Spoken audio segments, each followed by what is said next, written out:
Welcome back to Rocket Talk. It is now episode 50. After all this teasing, we can finally tell you what's going on. So, Johhny, why don't you let the listeners know what episode 50 will entail? Yeah, so we are going to be celebrating our 50th episode by doing something that's just a little bit more silly and just kind of having fun with it. We're going to actually, for the first time, live up to our name of Rocket Talk and talk about rockets.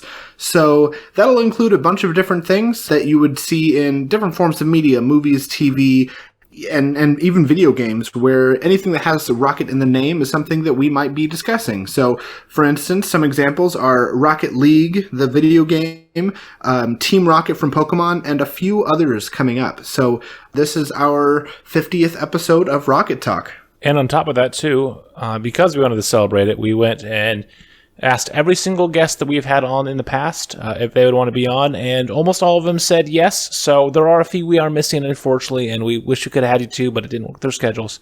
But you're going to recognize a lot of familiar voices, as many, many guests from our regular episodes, our minis, and all of that are going to now join us. So be sure to give them a follow as well. We will give them a shout out at the end of the episode and in the description of where you can find them on social medias. But big thanks to all of our many, many guests on this. This took a lot of time and a lot of planning and a lot of editing from Connor. So also thank you, Connor, for being the best editor out there. Y'all are welcome. So yeah, with that one, we can move on into our first segment and we can go from there.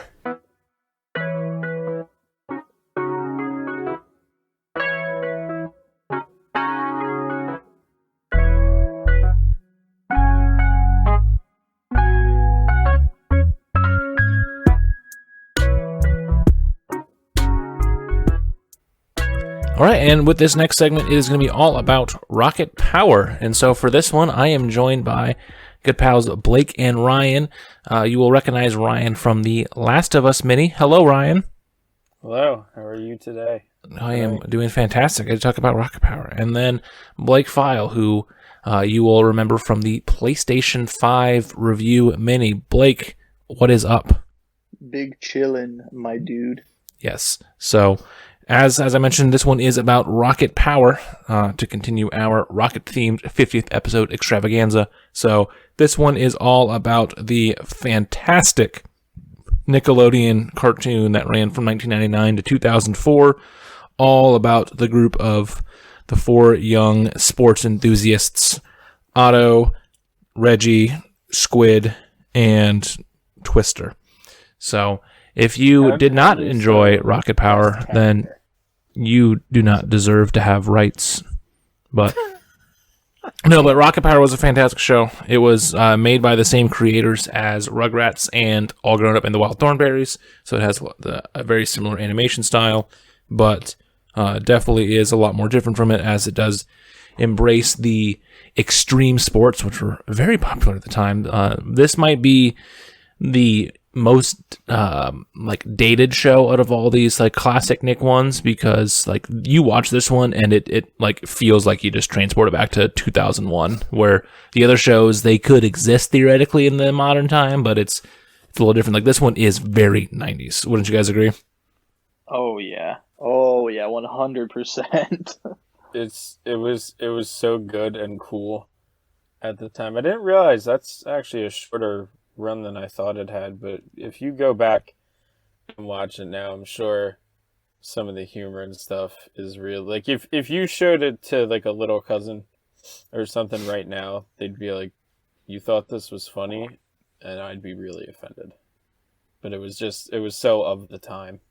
Oh yeah, it's perfect. I mean, even better too is that there was real ska and pop punk in there too. They had 99 Red Balloons by Goldfinger. They had Valentino by Bowling for Soup. I'm Cool by Real Big Fish in the Race Across New Zealand TV movie for it. There's so many great things that came out of this wonderful show. And as I mentioned, it came out in the perfect time, because this was right when Tony Hawk was big. This was right when the X Games was getting popular, when the Superior Goofy movie and Extremely Goofy movie was also coming out. Accurate. But yeah, it's it's a little harder to, since we are getting up there in age and our memories are starting to deteriorate. But do you guys remember roughly when you first started watching Rocket Power, or is it all just kind of a blur now? It's a bit of a blur for me when I exactly started. One thing, like a couple memories that stand out to me of watching the show was my cousins had it on VHS, and it was I always thought it was the first episode. I don't know if it is or not. It's Otto racing down Bruiser Mountain or something like that, and we watched that episode on repeat. And that was the one that stood out most to me. There was like another surfing one attached to it, but we were out, like we were so into the extreme sports craze, like we were out camping and we'd watch it in their camper, and then we'd go out, get on our bikes and go on the little biking trails too, and just pretend that we were the crew of Rocket Power, and it was the greatest. It was fantastic, and just so much nostalgia for the show. That's amazing. Yeah, I remember mine. One of the ones was that stands out. I probably watched it, roughly right around that time. It came out in 99, early 2000. But the one that always stood out to me is I remember when I was in, I think it was either kindergarten or first grade, we had a new kid that was coming in, and his name was also Maurice, which is Twister's like real name. And I was like Twister from Rocket Power, and the kid was not like Twister from Rocket Power at all. He was a nice kid, but he was definitely not a big, skater with a backwards hat and all that. But I remember I was like, oh, is he going to be like Twister? But yeah, I mean, I can't tell you either when I would have first watched it, probably at some point around the time that it aired, which fun fact, that's the same year that SpongeBob came out. But yeah, I think another crazy thing about it too is this show actually with Squid, like, had a major part of the show be the fact that his parents were divorced. And like, I just try to think, I don't know too many cartoons that would have had that in 1999. By Squid. What was that? I have to say, I felt very seen by Squid. The uncoordinated friend who just kind of hangs out like every once in a while, has a complete moment of brilliance with divorced parents. Has the glasses. Squid was me. Yeah, the glasses too. I was Squid. Maybe a little pale. Yeah. No, that's me. That was my dude. Besides, I think probably like Twister is my favorite, but then it was definitely Squid.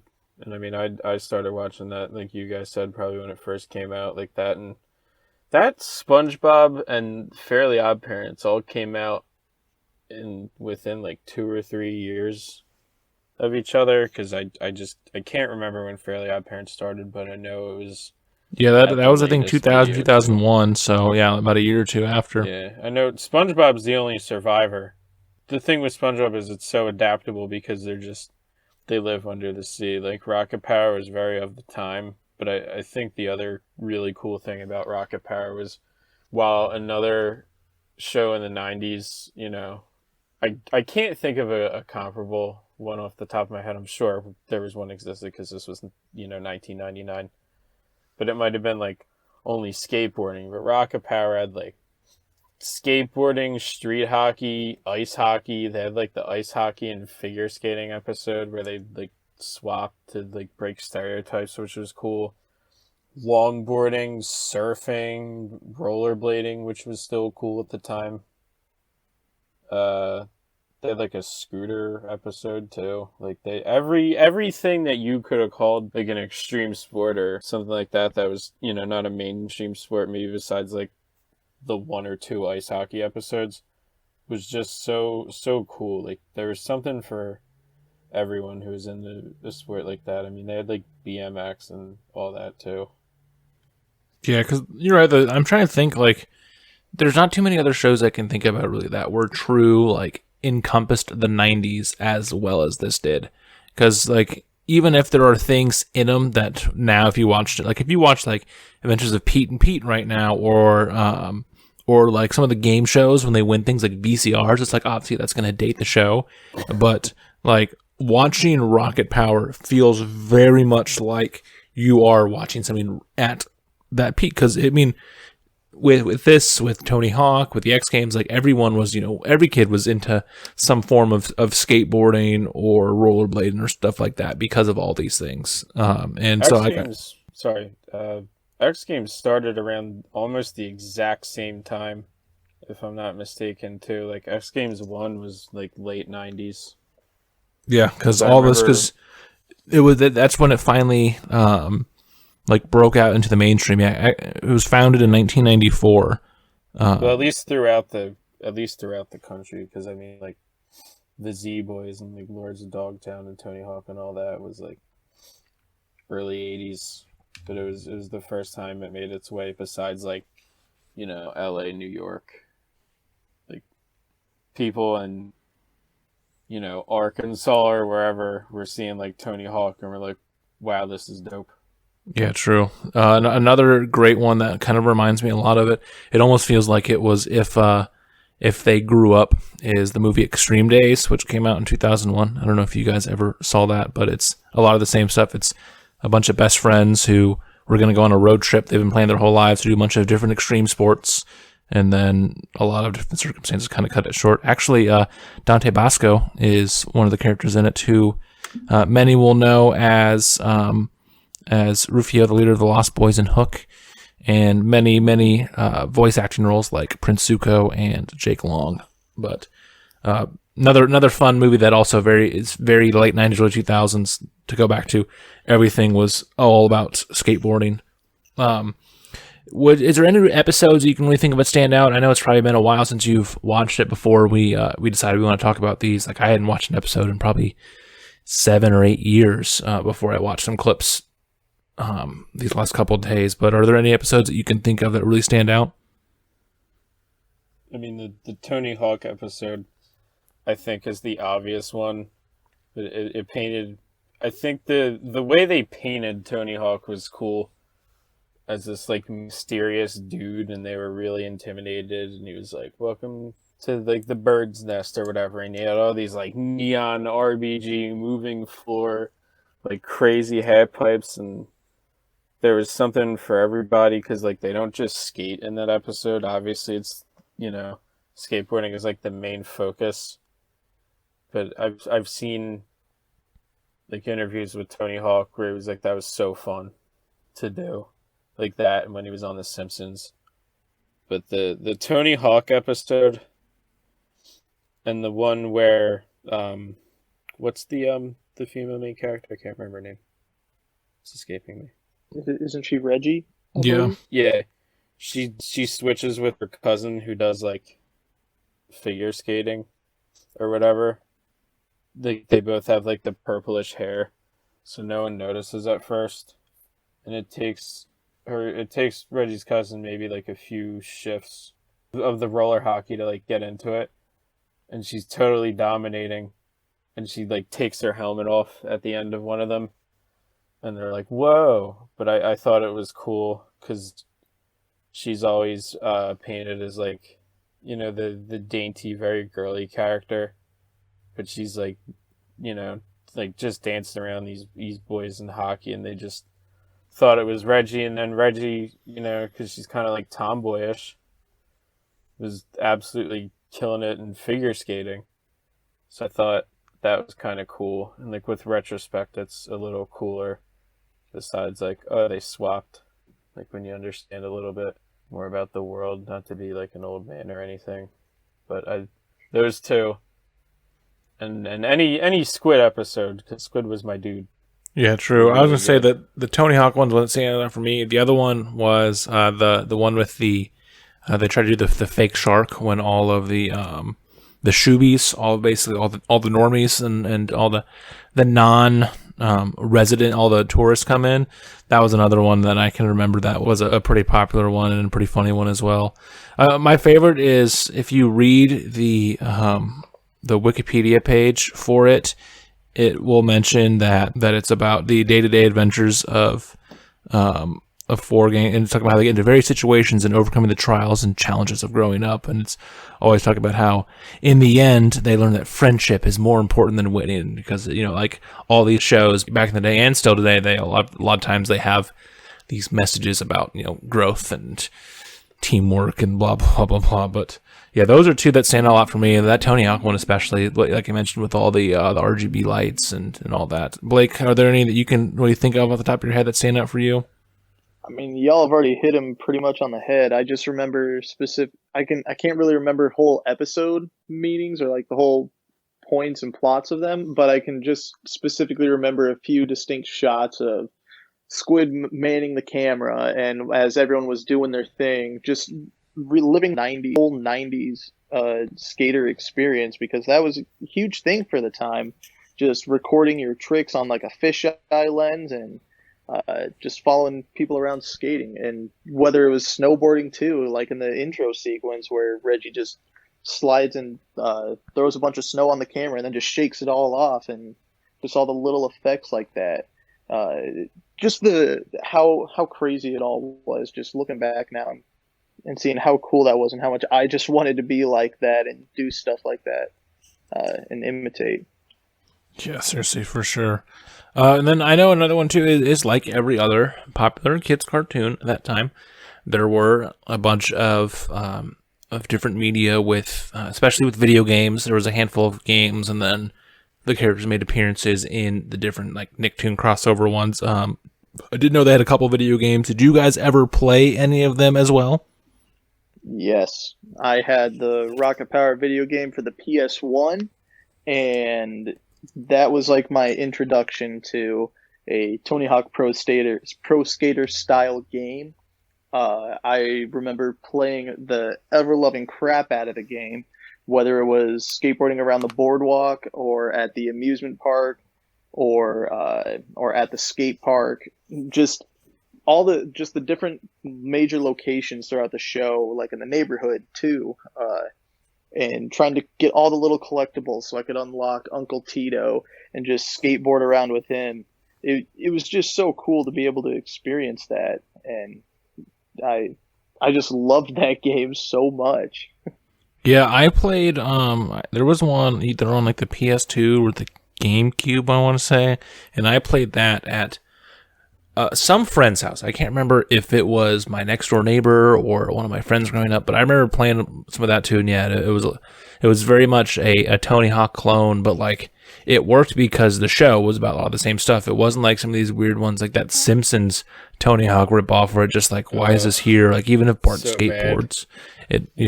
But I remember this one being like, pretty solid. I'm sure if I went back and played it now, I would probably think that it was, lesser, but it's a solid game for a licensed title, because a lot of times those games kind of suck, like SpongeBob Revenge of the Flying Dutchman. Any of the SpongeBob games that they ported to DBA. Except Battle for Bikini Bottom, which was alright, but different. Obviously, it's a completely different game. Like, you were only SpongeBob, it was a platformer. But I think I played the same or very similar Rocket Power game that you did, Luke, and pretty much in the same situation. Like, I had a friend that had it, but the one thing I remember, besides being able to like skate around, was there was a level where you had to fight off the shoobies, but you were like hitting them with like slap shots. Like, you were just shooting pucks at them. It was like shoobies and I think like seagulls trying to, because Dad had the food stand or whatever. They were trying to like swoop up the fries and stuff. So that was the second stage. I'm sure. I don't know if that would fly today. Yeah, I don't know if it would either. I mean, I think it'd be fine with everybody else except like 14-year-old Twitter and like 14-year-old TikTok, but it was a fun. And then after, like, you could just, not like weapon wheel style, but you could just flick the puck at everybody. So I was running around playing it like Grand Theft Auto, just minding people, just like minding their own business. The shoobies and the townies, I was just snapping pucks at them. Oh, nice. And for those who are listening then, and then are either wanting to reminisce about it as well, or maybe you want to try it for the first time, it is on CBS All Access, which will soon be Paramount Plus, or whatever the hell they're going to call it. There's so many pluses. Seriously. The things that were supposed to distract us from cable, there's now so many that it's basically a cable package. And now they all have other packages based on the company that owns them. But it's probably still cheaper than regular cable. Which is the funniest part of it. It is. If you like add everything up, a lot of times it is cheaper. You know, maybe if you got every single thing, it would be cheaper than like some of the more basic cable packages. But like if you're getting every single thing, then you have like HBO and you have Stars and all that. And so it's like, yeah, you're saving a lot of money if you do that. But there are some mirrors of it online you can find on like YouTube and I think like Dailymotion and stuff like that. Is Dailymotion still around? Yeah, I mean, when I was searching streaming stuff, some of those were popping up, but wow, that's crazy. Yeah, besides that, there's not really a whole lot of stuff. You can maybe get lucky and you can find some episodes on like Amazon that you can buy. Sometimes they pop up on Facebook. Yeah. For whatever, like I was going through Facebook memories, it was all the Eagles Super Bowl videos, obviously, but like how you go on like Facebook videos and the related videos aren't really related. It's just like based on your likes. Yeah, so, my second video is always some sort of 2000s post-hardcore like screamo thing. Like, it'll be like Under Oath or Silverstein. Yeah, like so I was looking at my Facebook memories and I had that, and then it was like a funeral for a friend music video. I'm like, I'll come back to this later. I'm interested, but it's not what I'm looking for. And then you scroll again and it's like Family Guy, Season 8, Episode 3, full episode, and maybe there's like an awkward zoom every now and again, so it's or like the voices are slightly altered. So sometimes you can just get lucky with that. Like somehow people get away with posting entire movies on Facebook, so I'm sure until we get like a Nicktoons Plus, which would be wonderful, or better yet, even though I know it would never happen, give me like a 1995 to like 2005 cartoons of any kind. Yeah, seriously. Subscription service.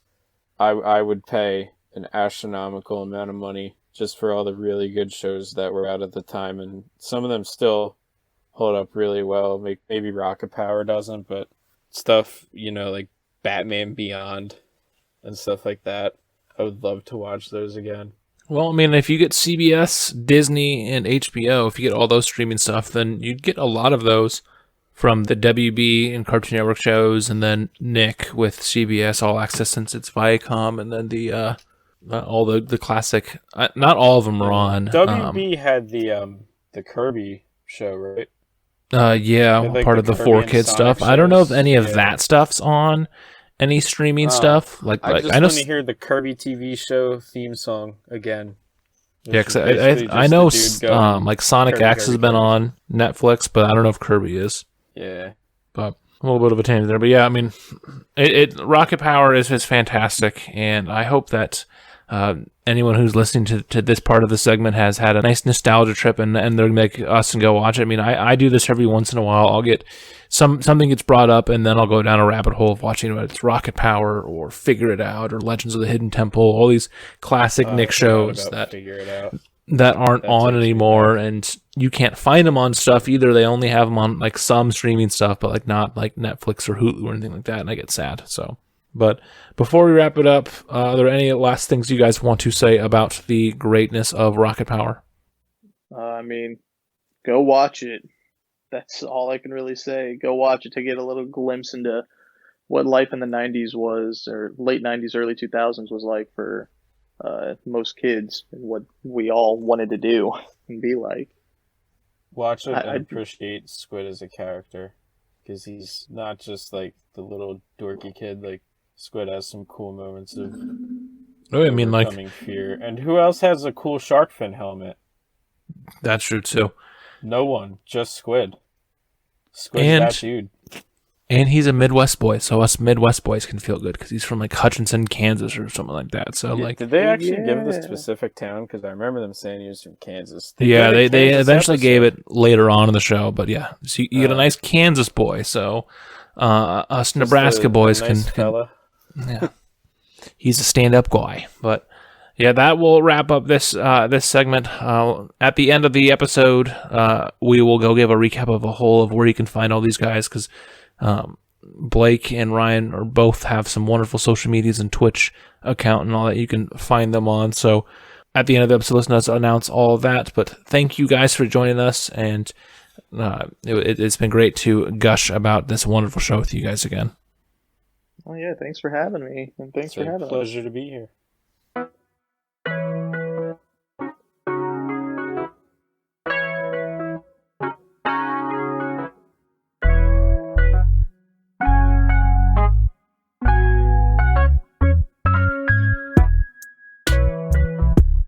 Welcome back to the next segment of our 50th episode special.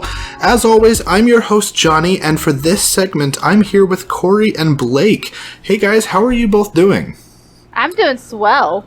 Oh, I'm doing just peachy. Good, good. Well, for this segment, we are going to be talking about our favorite characters. I'm not sure if they're your favorite characters, but some of the funniest characters in the Pokemon anime series, Team Rocket. Focusing primarily on Jesse, James, and Meowth and that gang rather than the organization as a whole. The iconic trio. So, Yes. Going back to when you guys were kids, obviously you both watched Pokemon as chillins, but what do you have any moments that you're reminded of that are just iconic for the Team Rocket trio? So I want to be sad for a minute. Okay, go for it. So this wasn't in the anime series, but it was a little book that you could get. It was like a little companion guide that talked about like all the Pokemon, and it would have like interviews with like Team Rocket and Ash, and I think this was back when it was May when she was on the show. Okay. And Meowth talks about he only learned how to speak human because he was trying to impress a girl. Aww. And so I can't think of Team Rocket without reading that little excerpt of like him just being so brokenhearted that he learned a whole new language to impress a girl. She called him a nerd, and then he went to go join this organization. I remember watching that episode, actually. I very vividly remember watching it unfold. Like, Meowth just going around trying to constantly impress her, and then he pulls up and just starts, speaking English, and, like, she just meows at him, and I think there was some sort of subtitle saying that, calling him a nerd, and then it just gets real dark and cloudy and rainy, and he just dejectedly walks around sad, and just so sad. Like, it hurt. It hurt to watch as a kid. I also, I very vaguely remember this backstory of his. It wouldn't have been since I was like very young, probably around the time when it premiered. But yeah, I also remember this. Yeah, and I always wondered. Of course, they're surprised. Ash and Misty and Brock and the gang. They're surprised when they run into a talking Meowth. But I think that they should really spend a little bit more time like being in awe of him, because like there's no other Pokemon that learned how to do this, and Meowth is just like, you know what, I'm gonna learn how to speak, and that's that. And so then he did, and no other Pokemon, not Pikachu even, has tried to do this. So like, what is it about Meowth that makes him so special? He's so smart. He is arguably the smartest character on the show. Yeah. He for sure is. I'm sure he's like the brains behind a lot of their schemes. Like one of my moments that I wanted to talk about was like the Mecha Kangaskhan that they built when in like that episode where there's like the George of the Jungle type kid, but he's living amongst Kangaskhan. Like they made their own Mecha Kangaskhan to try and like kidnap a whole horde of them. And I'm pretty sure that was his idea to do it. So like Meowth just doesn't get enough credit. Yeah, he really does. I think even Jesse and James, they kind of write him off sometimes. They, because they're the humans and he's just the Pokemon. But yeah, no, I mean, as the Pokemon who's smart enough to hold his own, especially against the other two, whenever the three of them are bickering, he is the mascot and he is the leader. He is everything that Jesse and James secretly strive to be. if I'm remembering right, every one of his ideas works, at least to a degree. Well, he seems to be the most focused. I mean, Jesse's always interested in, dressing up and looking pretty and selling, selling pretty stuff or buying pretty stuff. And James is just.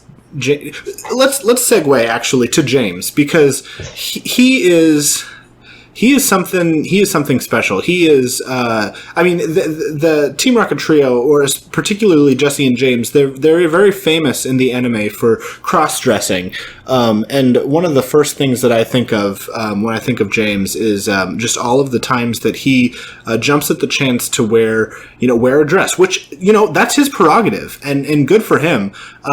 And he is, his personality is, he's very much a caring character. He loves his Pokemon deeply, and especially standing next to Jessie, he's more kind than she is. But he has had some very eccentric outfits. Do you guys remember some of them? I can only remember the bikini that he wore when they infiltrated a boat. Yeah, there was the band episode that comes to mind, where he's wearing a bikini, but he how to put it? He fills the form quite well. Let's put it that way. Yes, absolutely. I do remember that. I don't remember ever seeing it on television, but I do remember hearing about how that episode in particular was banned. Another one that seems to pop up is where he says he's wearing a I think it's Combuskin outfit, and he says something like, "I'm a flaming Combuskin," and then Jesse or Meowth, I don't remember who, but one of them says that must have come right out of the closet, and I thought, this, I'm sure it was a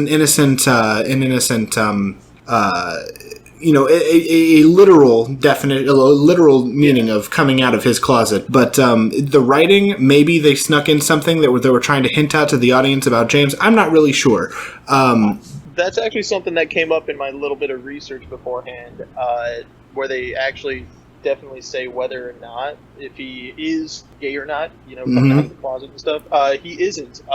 There's a extra manga that they wrote where Jesse and James end up getting married and they're expecting a child. Oh, Meowth is perfect. still around and kicking, so he's still hanging with them. Oh, good. That's good. I love them. Yeah, they're for each other. They're meant to be. Absolutely. I'm sure Meowth is still hanging out with them in married life as well.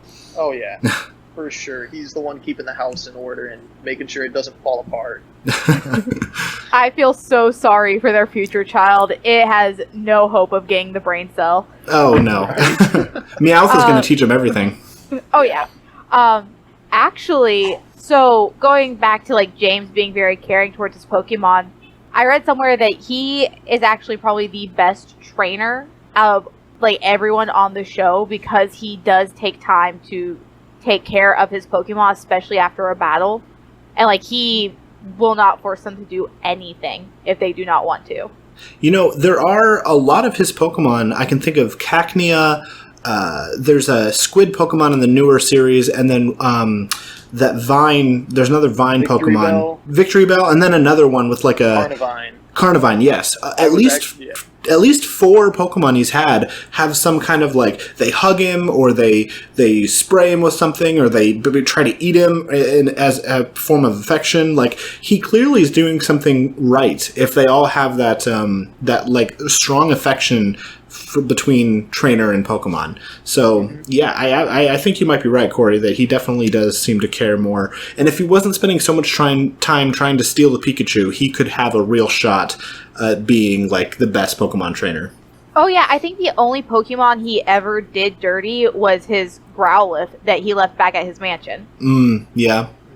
Well, and I want to talk about Jesse in a moment, but talking about their Pokemon, what are some of the most iconic Pokemon that you guys have that team you've seen from the Team Rocket anime? What are some of the either most iconic or just your personal favorites? Well, excluding Meowth from the discussion, because Meowth is a part of the team, Right? The Pokemon. I'd say Weezing, because that's another one of James's Pokemon. But like whenever they try and use Weezing in their schemes to try and kidnap Pikachu, it always backfires on them. So I just remember Weezing always being an issue. And we've already talked about a couple of the other ones that I really remembered, were his Victory Bell and his Carnivine. Oh, yeah. Just with how affectionate they were to James at all times. Absolutely. Corey, do you have any favorites? Ekans. Oh, yep. Ekans and Arbok. Yes. And then, Wobbuffet. Wobbuffet is, after Meowth and Jesse and James, Wobbuffet is like the next, like the unofficial fourth member of the team. Wobbuffet is just iconic. There was a time where he was even part of like their little cheer. He's the best. And you know, he was gone for a few years in the anime, but then a few years ago they brought him back because they know that how important he is to the fans, but in the story to Jesse and James, even though they pretend to find him annoying. But yeah, I'm glad that they did that. The writers brought Wobbuffet back into the show for Team Rocket because everyone loved him so much. So Jessie, I think she thinks that she is the leader of the team, more so than James, certainly. Even though we all agree that Meowth is the leader. What are your guys' thoughts on Jessie?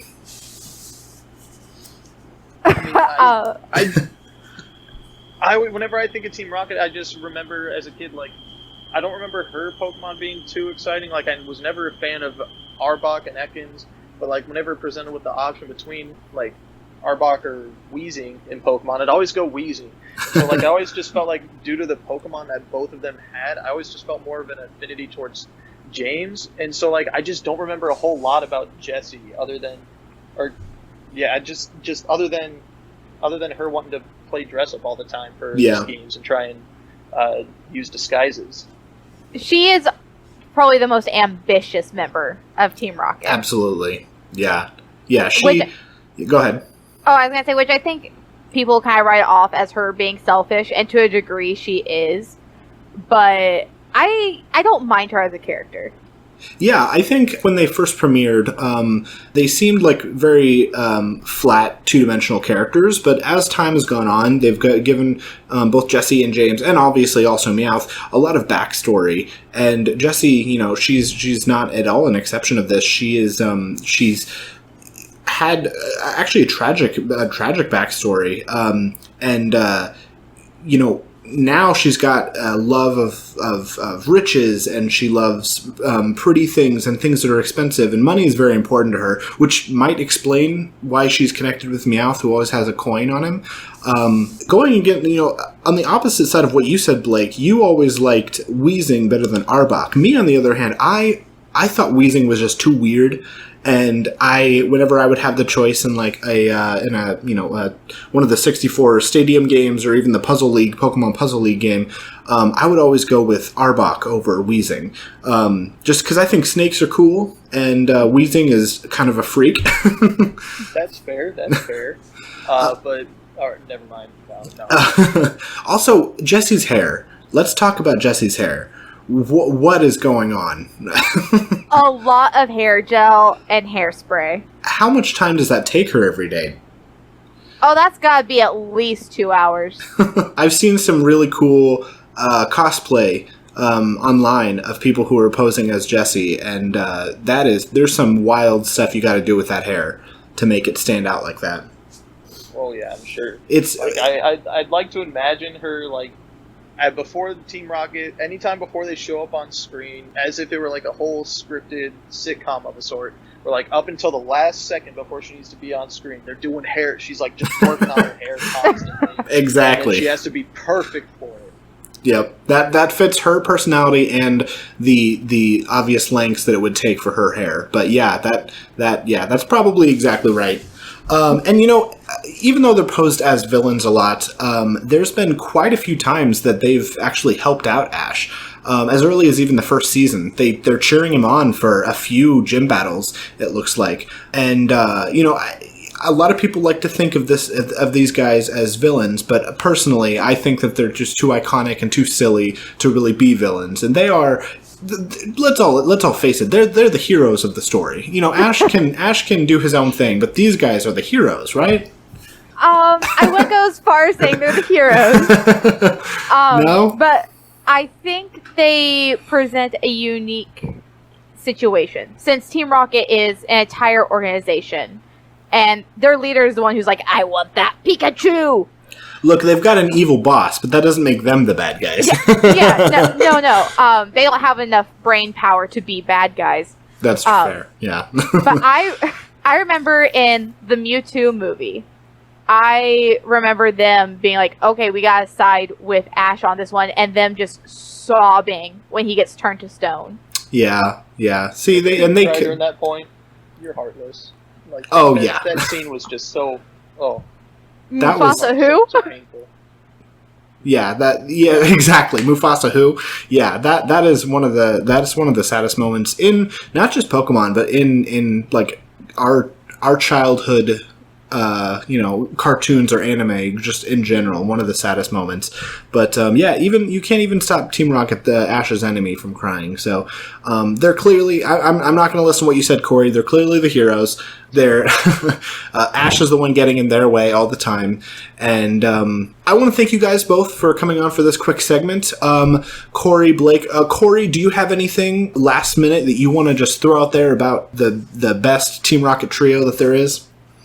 Well, no, because I think it's time for Blake and I to be blasting off again. Oh, wow. Okay. I guess with that, that was too good. All right. Well, Corey, do you want to let us know where we can find you?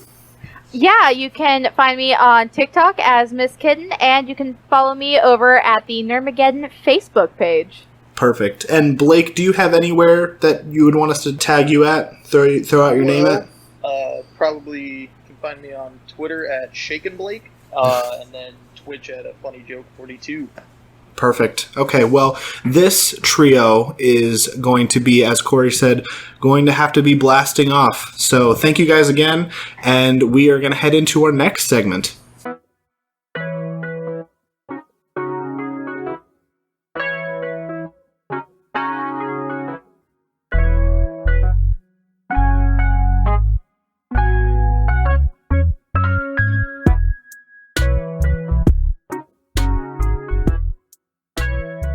Welcome back to Rocket Talk. My name is Connor, and this is our 50th episode bash, continued with Court Jensen, Tyler Raby, and Emily Raby, my wife, discussing the movie The Rock biopic, Rocket Man. And as you guys are all aware of what's already going on, for our 50th bash, we've decided to bring every single person who has ever been on the podcast back for some sort of rocket-themed topic. And this time we're doing the Rock biopic, Rocket Man. We've all seen it, we all love it, and we want to give you our thoughts of what's going on. But first, I want to do a bev check with everyone. Court, what are you beveraging on? I'm having coffee. It's Scooter Doodle from Scooters. Ooh, that's good stuff. It's delicious. It's all right. Keeping me alive. Yum. Tyler, what about you? What do you got? I also have coffee this morning. I have Starbucks French vanilla coffee that I ground myself, mind you. And it is straight black today, not by choice. I just have not gotten creamer yet because I haven't been out of the apartment. Oh, okay. Yeah. So you're drinking it black, and I can't do that. I really try to. I want to drink my coffee black because it would be healthier. I just need a little bit of cream in it, though. Yeah. Not healthy by choice today, though. Yeah, that's funny. Em, even though I can see it, what are you drinking? I am drinking an almond milk latte from the coffee shop downstairs, which I never go and buy coffee, but today was the day, so I got a nice coffee shop latte. Wait, do you guys live above a coffee shop? Yeah, Nina's Cafe. That's super cool. Wow, not directly up. It's attached to the same building, and it's like not even half a block down. So it's very, very close.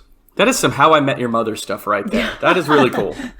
Instead of a bar, it's a coffee shop. Yeah. It's so fancy. It is actually, and I'm not drinking anything. I finished my coffee. Em bought some grounds of coffee from Nina's Cafe, and I ground those up and made some coffee, but I already finished it before we started recording. Yeah, chug. So we've all seen the movie, and real quick, what is everyone's overall impression of the film. We'll start off with you, Tyler, because I know it's the freshest for you. It is the freshest for me, and the word that comes to mind is depressing.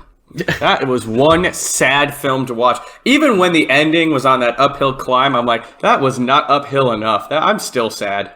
Agreed. It is. He does live a very rough life, but a lot of the second half of it, he's making life hard for himself. Yeah, absolutely.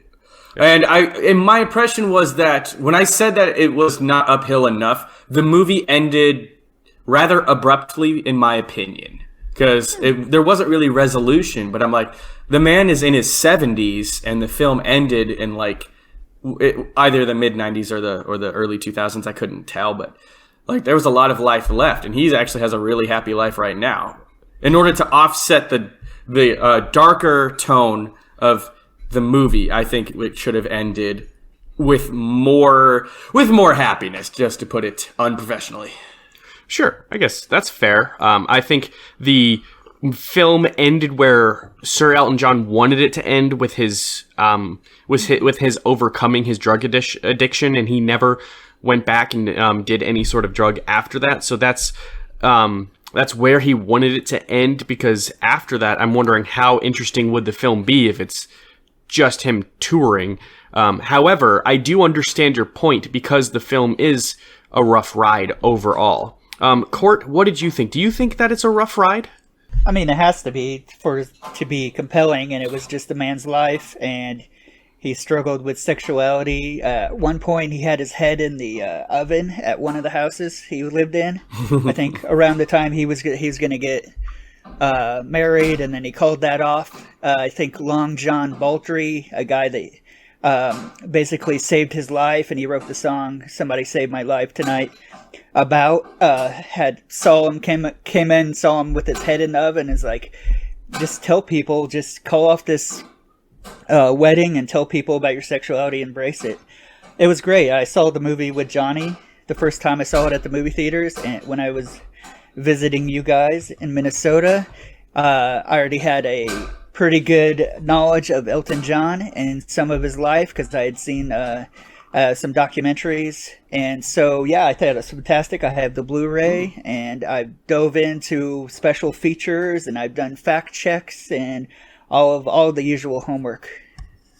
Good. Okay, so that's really good. I didn't do any of that. You're probably the most prepared for this time, and I do want to go into what some of our thoughts are with the use of their use of time in the film. First, I want to ask Em what your thoughts were, and then we'll dive into it.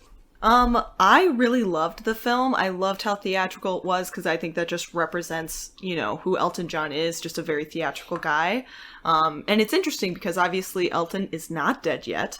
So he was there creating the movie with the actors and the directors and stuff like that, to portray his own life and his own struggles. So I thought that was really cool. Obviously everything was very dramatic. But I thought it was great. And then, I loved the way it ended. I think it was him overcoming everything that he's been through. And then at the end, obviously, they show credits where it's like he's been sober for so many years. But yeah, I thought it was great. I loved it, every second of it. But I love musicals. I love theatrical things. So it was just a piece of cake for me. Yeah. I think we all know Elton John going into this film. I didn't know all that kind of stuff that Court was describing earlier, but I think we've all know Elton John enough to be able to appreciate the film more than someone who doesn't really know too much about him. But did this film make any of you guys an even bigger fan of Elton after you walked out of the theater? Oh, I don't know if it could have made me a bigger fan, because I'm already a huge fan. It was so nice to know his story, though, because I am completely the opposite of Court's situation. I didn't know much about his life at all before seeing this film. Court, what were you saying? I said absolute. So, like, just seeing the relationship between him and Bernie Taupin, like, I always heard about that. I've read it in books, but just like seeing it, getting a visualization of how they really never fought too much. I mean, a little bit of bicker that they did backstage, but they never really fought about music. And just knowing that some of the fact checks were pretty much dead on. We'll get into that probably in a little bit, but like just knowing that he is such a piano prodigy and all this other stuff that I didn't really, I didn't know his family life really. I didn't know how like, I don't know, staunch his dad was, and I didn't know the links of he went to like almost end his life. I didn't know I didn't know the pool element really. So there was a lot of stuff that I learned. Yes, I did love watching that relationship between him and Bernie over the course of the film. If anything, I would have liked to see a little bit more, but I think they showed just enough to make the point. And Em, were you already a pretty big fan going into the movie? Did the movie make you a bigger fan? Yeah, I mean, I was always a big fan of his like most popular songs. I'll say that, but I never like dived into, you know, like getting to know who he is as an artist or his backstory. Through this movie, I've actually become a bigger fan, I would say, because I got to know more of his music, other than just his most popular songs. So. Yes, yeah. So I posed a question earlier, and I hope you guys can dive into this a little bit. The use of musical numbers to progress time throughout the film. Fans, not a fan, what are you guys' thoughts? That's just the way it's going nowadays. Because you had Ruben Fletcher, I think, was the director of this. He was also had to step in for the previous year's movie, I think it was, with Bohemian Rhapsody. He had to step in for Bryan Singer, the director of X-Men, because he kind of had some allegations against him. Oof. And so that both of those movies played with timing, and they may not be like factual timing, but they worked so well for the movie, especially this one, since it's not a typical biopic. It's like a imaginary, I don't know, fantasy. More conceptual. Conceptual, yeah. So like, say I'm Still Standing probably didn't take place exactly when it did, but like the recreation of that I'm Still Standing video was fantastic, and yeah, there's spot on. Like instead of I think it was Crocodile Rock or whatever he sang when he first got that gig when he came to America, that was really originally our song, or your song, or whatever. Oh, it was called. That was supposed to be that was his song that he performed there, but they wanted just to, I think it just wanted to diversify the song selections. And then when you have Taron like worked 6 months to learn the piano, and he already had, you got to think he already had Elton John on his mind. Like he was primed for this because he played a gorilla in Sing that was singing I'm Still Standing. And Elton John was in Kingsman 2. So like actually a little bit of I'll duck out because I can talk forever, but a little. Please keep going. I love it. A little factoid is we were actually gonna get Hardy, Tom Hardy, as Elton John, but he aged out and he couldn't sing a lick, so Elton was like, no.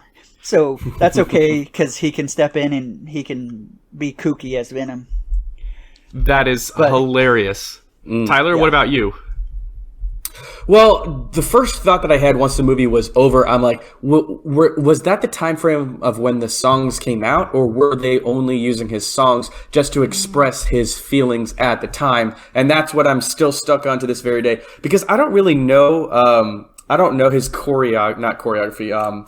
What's the word? I don't know his discography. Yeah, I don't know it, and I don't know the albums as much as I know the hits. Like I said, I don't know much about his life except his music. So that's all I was thinking. I thought, when I just removed myself from that thought, I thought, wow, what an interesting way to portray the story using the songs he wrote. I thought for the film, it really worked, in my opinion.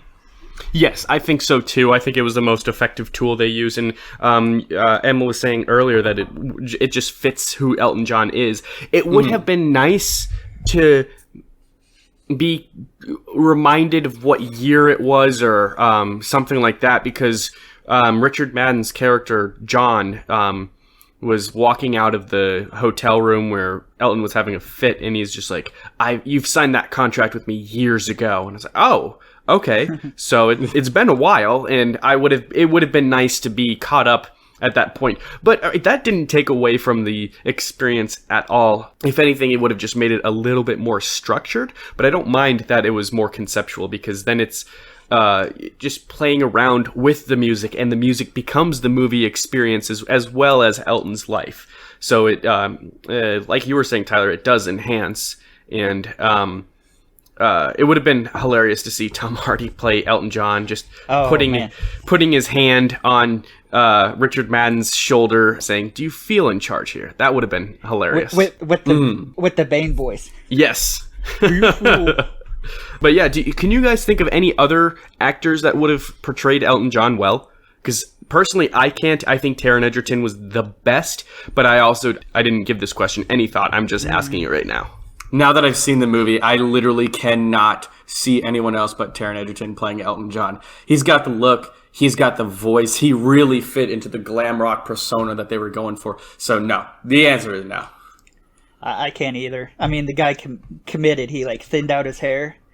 Yes. He had to do hours and hours of wardrobe checks, and like I said, 6 months of fake. I guess I'm assuming he learned how to really play the piano.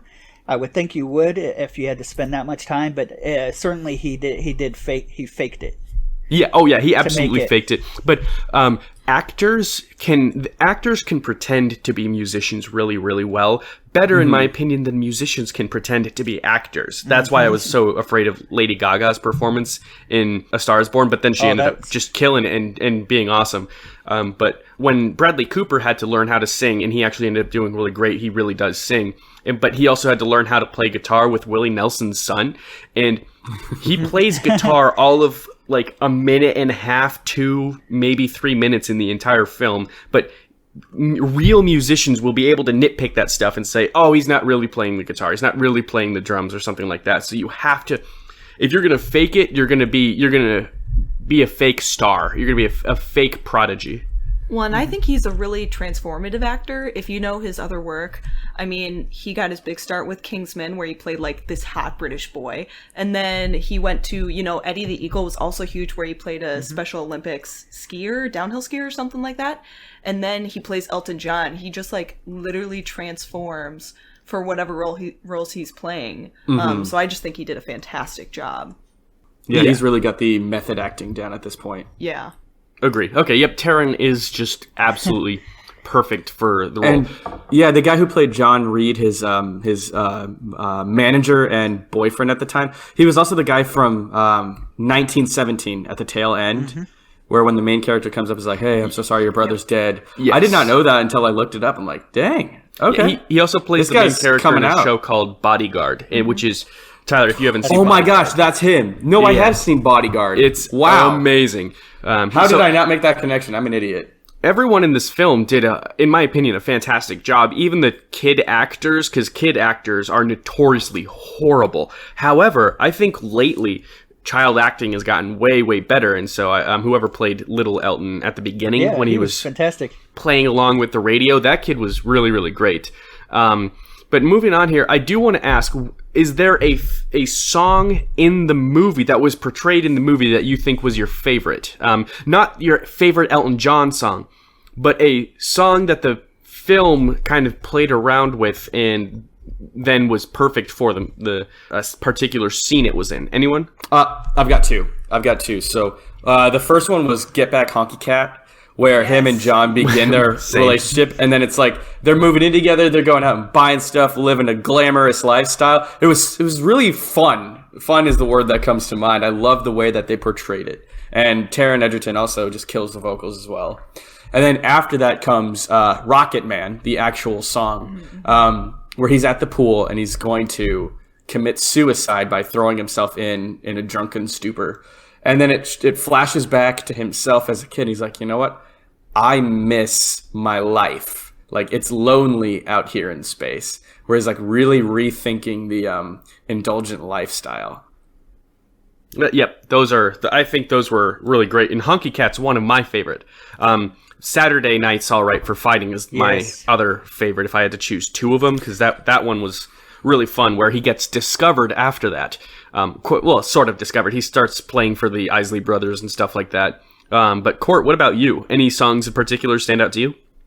Yeah, the Saturday Night's All Right for Fighting sequence, it was great. It showed us transition from youth to teenagehood, I guess.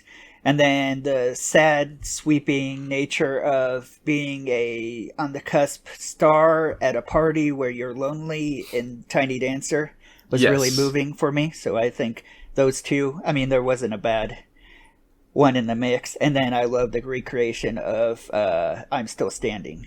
Because you can go to YouTube and see how those match up. And they kind of did that with the Live Aid Bohemian Rhapsody. I was just about to say that too. Yeah, yeah. I really like when they do that, because it really makes me feel like I'm part of that time.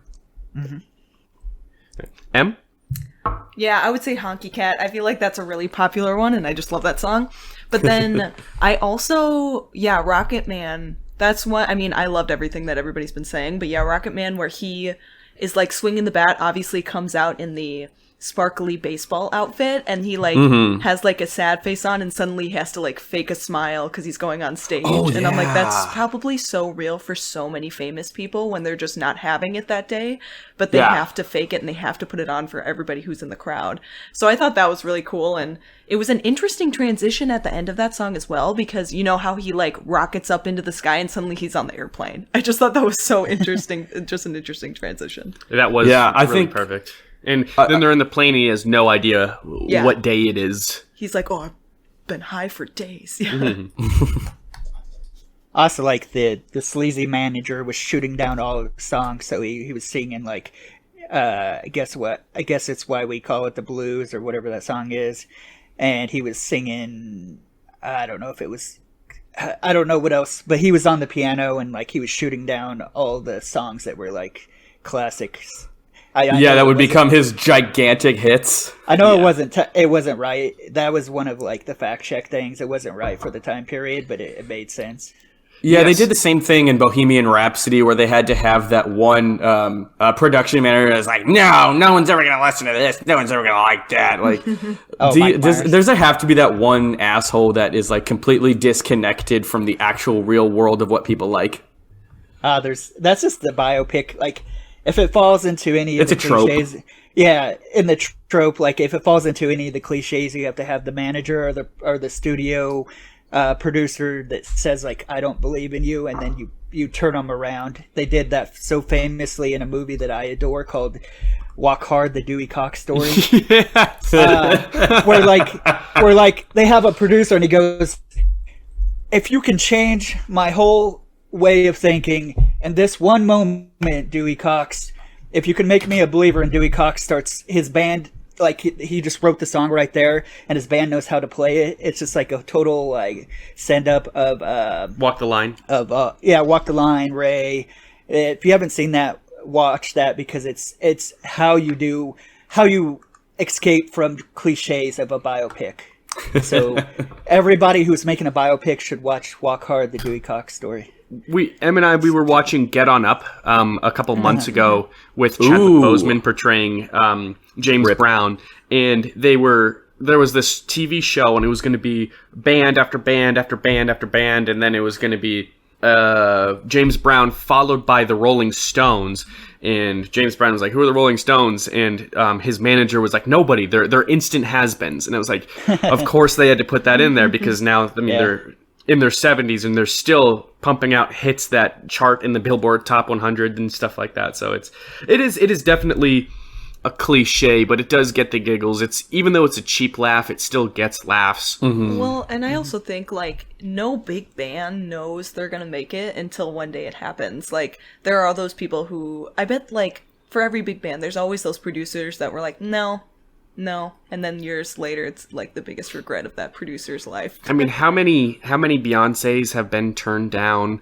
How many Timberlakes have been turned down that never got their chance because someone didn't believe in them? Yeah. Right. So, I mean, it definitely happens. But yeah, it's definitely a cheap laugh. Yeah. Yeah.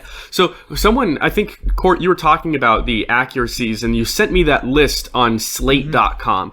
And I thought this was interesting because it seems most of it is pretty accurate. They did play around with the timing of certain things. And one thing that I thought was very interesting was Elton was with multiple women, and he was out as bisexual but not gay in the 70s, and I did not know that. And then also his relationship with his father wasn't what it was portrayed. So I want to talk about those two things. First off, let's talk about his relationship with women, and I did not know that he was involved with more than one. Yeah, I don't know. Like, they had to gloss over some stuff, I guess, obviously. I think he had a stepbrother that they completely omitted from the movie.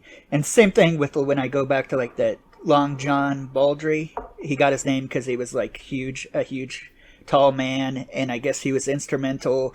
He was in that, the very first band, like, when Elton's in that bar and then they go into Saturday Night's All Right for Fighting. He was instrumental in his early career, and they glossed over that, and I assume they could only pretty much have to gloss over the women to get right. They can only show so much. I suppose, yeah. But it is interesting. I figured, in my opinion, it would have been big enough news for him to be talking to the press, and he's coming out as bisexual as opposed to gay. But then again, yeah, I guess that's, like, there are going to be things where if you want it to be feature length and not like 4.5 hours, you do have to do certain things. But it's interesting that they cut that one since sexuality was such a big part of his life.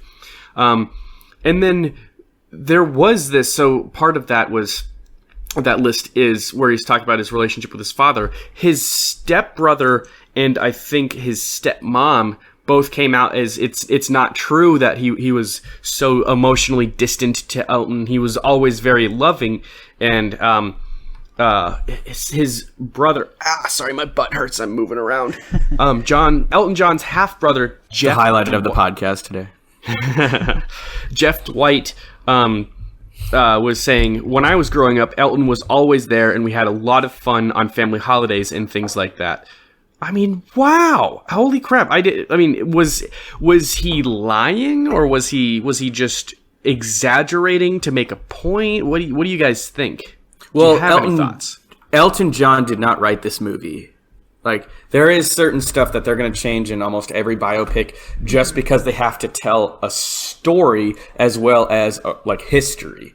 I don't fault him for that. I understand the creative direction in order to make not only a biography but a movie that people can sit down and enjoy, and you can see conflict and resolution, and you might have to exaggerate the conflict a bit so that the resolution is more satisfying. So no, I don't think he was lying. Oh, absolutely, because you don't want to be at like a Christmas party scene where they're all having fun. You want to get into meat and potatoes. I mean, a loving family. Who needs that? It's not one of those Hallmark feel good. This one's not like that. This one was in 12. This was 12 years in the making. He tried to get this to be made. Really?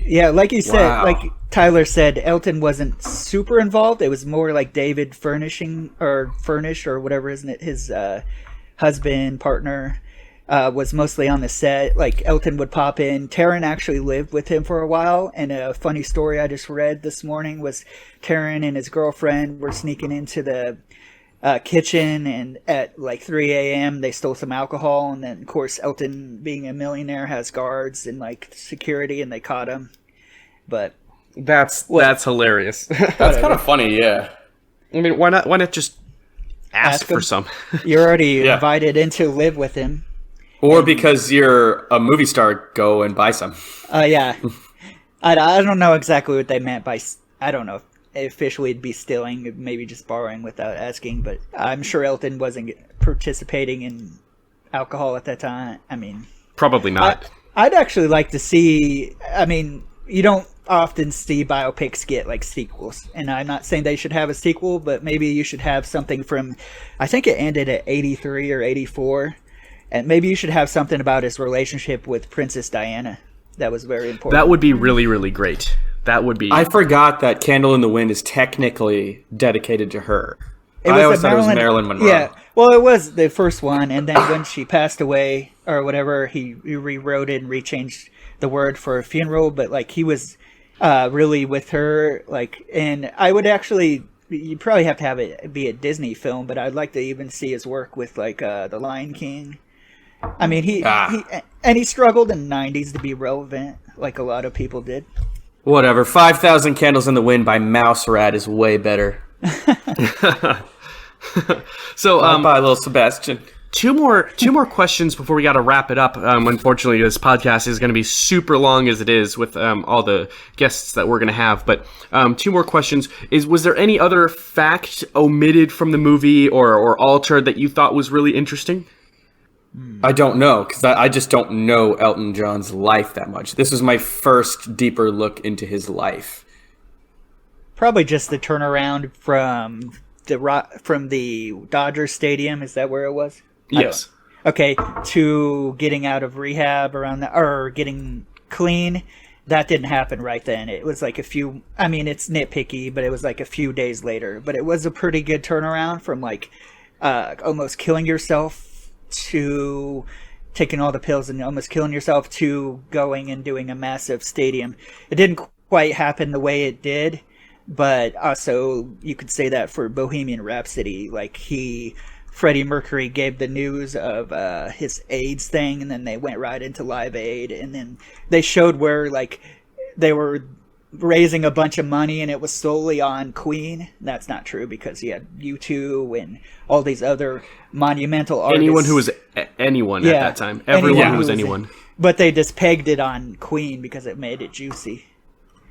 Yeah, it's you gotta. Oh, never mind. I was gonna say something I'm not gonna say actually, because I would have to edit it out.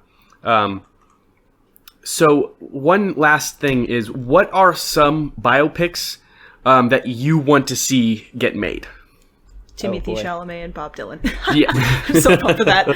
And there's too. an Elvis one coming out. Oh my gosh, I'm so excited. Elvis one looks would be really, really great, and that would be interesting. He's like the first big superstar.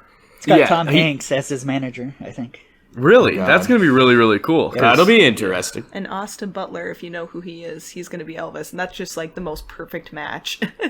Yeah, they searched for him. They had to like do thousands of auditions. Oh, wow. To get down. I don't know if it's on that list. I mean, I have a lot. I'll just sprout them off real fast. I won't give too much information.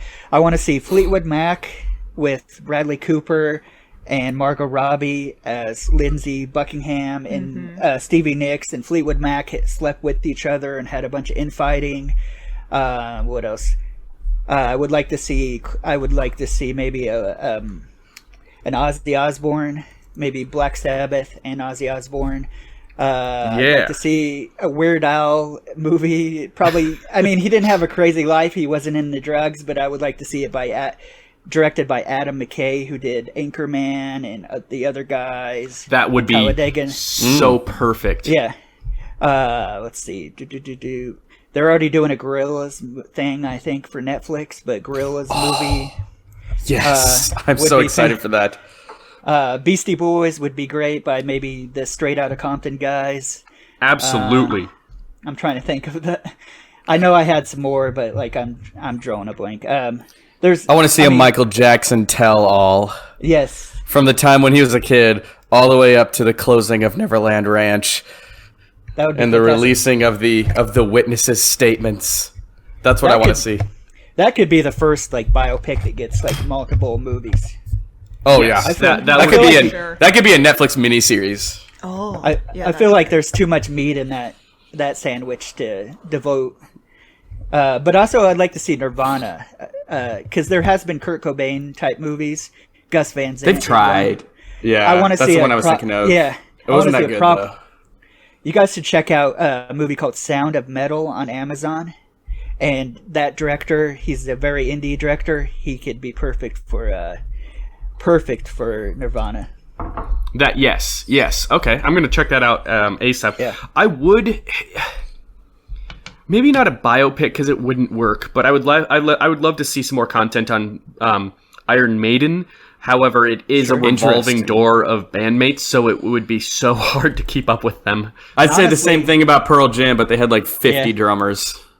why haven't we got, maybe because music rights and estate rights, why haven't we got like a Led Zeppelin or an AC/DC movie? Those, yeah. Led Zeppelin did have a movie. I don't know if you could rightly call it a movie because it was so artistic and boring. It would flash back between a scene at the lake and they're walking down the park and then all of a sudden live at a concert and they'd go back and forth between the two things. I don't know what you would call it, but I watched it and it was so boring. Okay. Actually, they got a David Bowie movie, but it absolutely doesn't look good. Stardust. I know exactly what you're talking about. I want a proper David Bowie movie that is like I'm Not There with Bob Dylan. I want different actors to embody him, like Tilda Swinton. She has such a androgynous look to her. That would look good. I would be down with that. Maybe the dude that plays dude that plays Vision in the Marvel movies could be a iteration of Bowie, but we need him and Bowie have very similar looking faces. That's Paul Bettany. And, that's right. And Bowie's son, Duncan something or something to that effect. He's a director anyways. Perfect. Just step in and do a movie about your dad because he's already hating on the Stardust one. Well, yeah, the Stardust one, they don't have the rights to anything, so he doesn't really have the proper look, nor do they have the I don't think they're going to have the music in it, like, at all. No. They shouldn't go for it, then. If they don't have the rights to everything, then what they will end up making is less than what it should be. I'm going to pull it up right now, just because it's like a little experiment. I want to see how many downvotes the trailer on YouTube has, just to see, like, if they're going to... I think they did this same thing with like a Hendrix movie that came out a few years ago. They didn't have any of the rights to the music, and what's the point? Exactly. I can see Stardust from 2020, although so it has just under 7,000. It has just under 3,000 likes and just under 7,000 dislikes. You and I were looking at the same thing then. Yeah, it doesn't look. Although it's got a woman in the thumbnail, so I can't tell if this is about Bowie. Although it might be because of his wardrobe. Androgyny. So, yeah, it's going to be terrible, but I hope we do get that. Because David Bowie, he deserves some justice when it comes to film. Oh, yeah. Such a rock chameleon. Like, he had so many different eras that were... He's like Johnny Depp. You don't really know what he looks like. Not really. That's perfect. Unfortunately, we're going to have to wrap it up there because of time. Although I could go on and on and on about music and how it should be portrayed in films and stuff like that. Yeah. But any final thoughts? And then after that, we're going to have a rating. So any final thoughts on Rocket Man? Just loved how the story brought the two halves that of Hollywood that I viewed together, like the glamorous stage performance versus their tortured backstage life, and how it really merged the two worlds in my mind. It makes me look at superstars in a whole different light. Hell yeah, dude. Well spoken. M? Yeah, I thought it was just great. I don't really know what so else to deep say. I can't even see you. I don't know. I just was such a fan of Taron Egerton just killing it, smashing it. I thought it was Edgerton. Egerton? Sure. You know, one of those two. He's Welsh. Yeah, it was great. Yeah. And Court, final thoughts. Yeah, it's just a way to... It's a perfect outline of how to do a high concept biopic with some factual stuff, and so people should take notes. Maybe give us some kind of something like this that's in the Beatles world. I would like to see something leading up to Let It Be. That's a fallout. It's about time for them to call it quits, and something high concept. Because that would be amazing. Those boys did a lot of acid. Yeah, so, they did. That would be interesting to see. Yeah.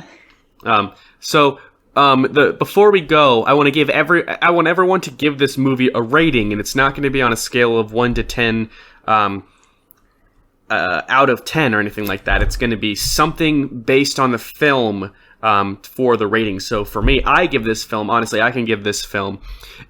9.5 out of 10. We've never had one arguments ever. I give it 8 platform boots out of 10 platform boots. Oh, you stole mine. I give it 9 out of 10 funky sunglasses or glasses. All right, I gotta change this up now. He stole my winged platform boots. The gay sex scale is still available if you want that. Oh, I'm not gonna touch that one. I'll give it 9 out of 10 holding Marshall Mathers' hand at the Grammys. Ooh. How about that? Awkwardly. Yeah. Or maybe a 9 out of 10 thinning hair going bald. Oh, he wouldn't want that one. He's bald. Yeah. Thank you guys. 9 out of 10 trips to rehab. 9 out of 10 trips. Yeah, probably more than that. Thank you guys so much for being part of this. I really, really do appreciate it. Thank you for being on the podcast and for supporting us.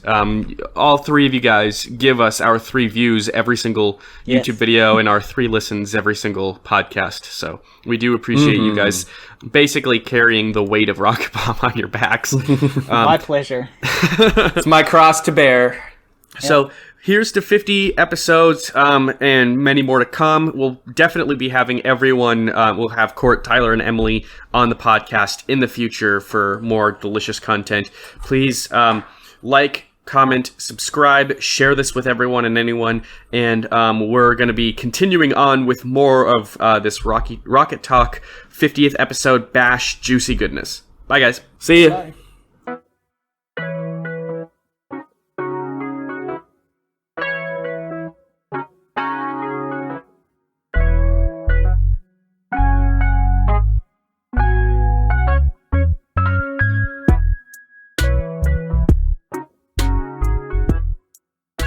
And for our next segment on this 50th episode spectacular, it is on Rocket League. So for this segment, I am joined by Michael Kripe, who had previously been on a few episodes with us, including the Last of Us Mini and the Xbox Series X review. I have Blake Fileback, who was with the PlayStation 5 Mini. And I have Zach back again as well, who was also in the Last of Us Mini. So welcome back, guys. So I know you guys are all excited to talk about some Rocket League. So first, let's go around and talk about when all did you guys first play Rocket League? Michael, let's start with you. I first played Rocket League actually when it launched on PlayStation Plus back in the day. I think that was like 2014 or 15. Same I don't Z's. remember. Yeah, and I just remember it came out and everyone was like, "Oh, this game's so much fun!" And after that, it just like exploded. It was kind of like a Fall Guys thing, I think, where it was free and everyone played it, and it turned out to be a really good game. I played for maybe a year and a half after that, pretty consistently, and then I've dipped in and out since then. But it's been a long time. Blake, what about you? I mean, it was a very similar situation for me. I got it when it was free on PlayStation Plus back in the day, and then played it for on and off for about a year as well. And yeah, it was just a lot of fun hopping on and playing with like my brothers or with some of my friends.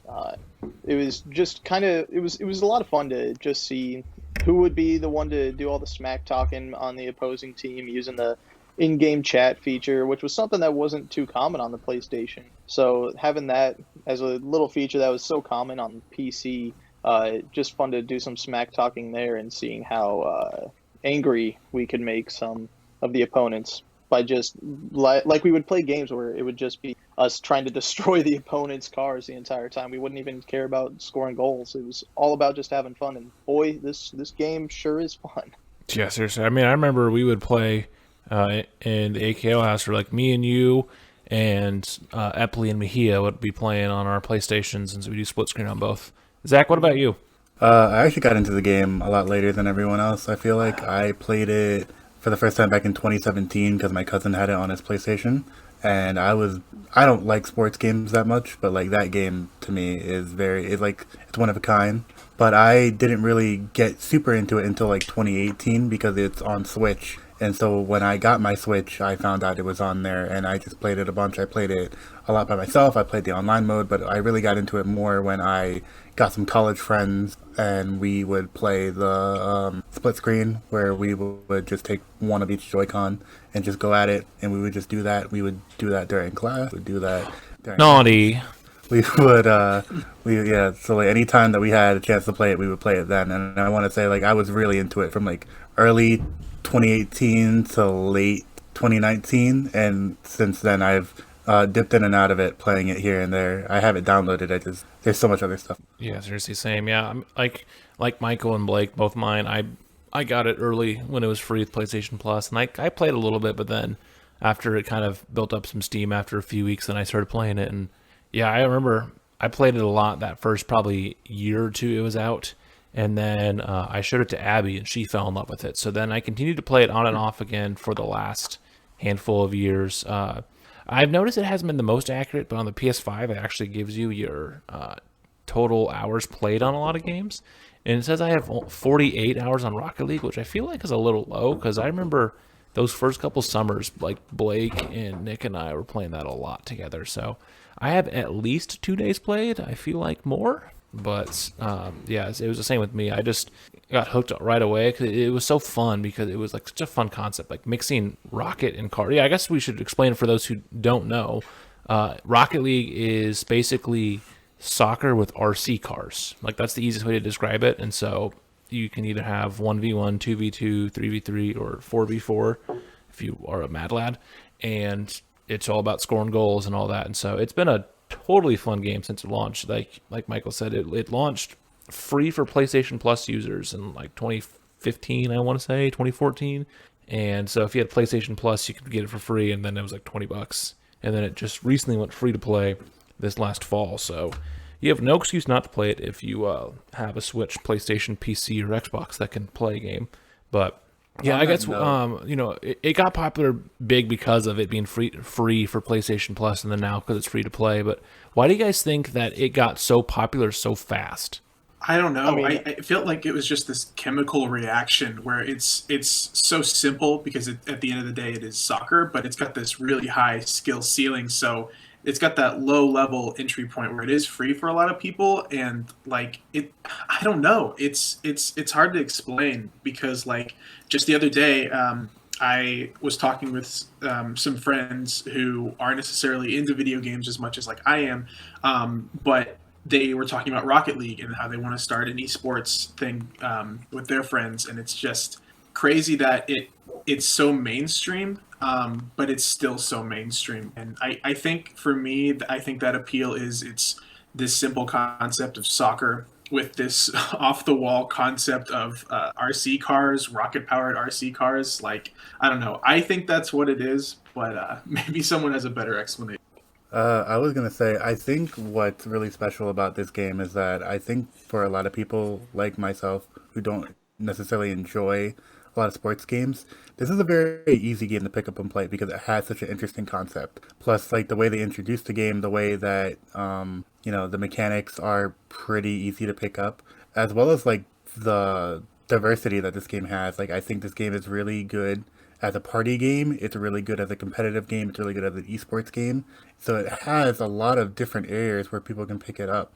And I think now, if you play it now, and this is what I wanted to touch on earlier when you said that it went free to play, is that when I found out that we were doing this episode, that if I re-downloaded it on a new PC that I built, and what I realized is that now you don't have to grind for all the car models. You don't have to grind for all the toppers. You don't have to grind for all the flamethrower stuff. They give it all to you, and I think that's a really smart move on them, because there's of course other stuff that you can unlock, but the fact that you get all this free stuff as soon as you launch the game, I think that's going to keep people in for a while, because they don't feel like they're being alienated because they don't have all the stuff that other people either might or might not have.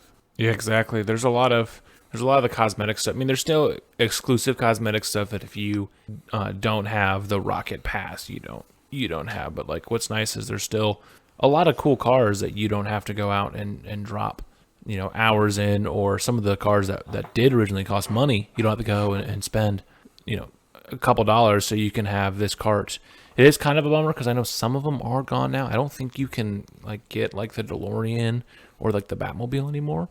But it still is so fun that you can mention how you can use the Hot Shot or the Dominus without having to go and do the original grind like you used to have to do.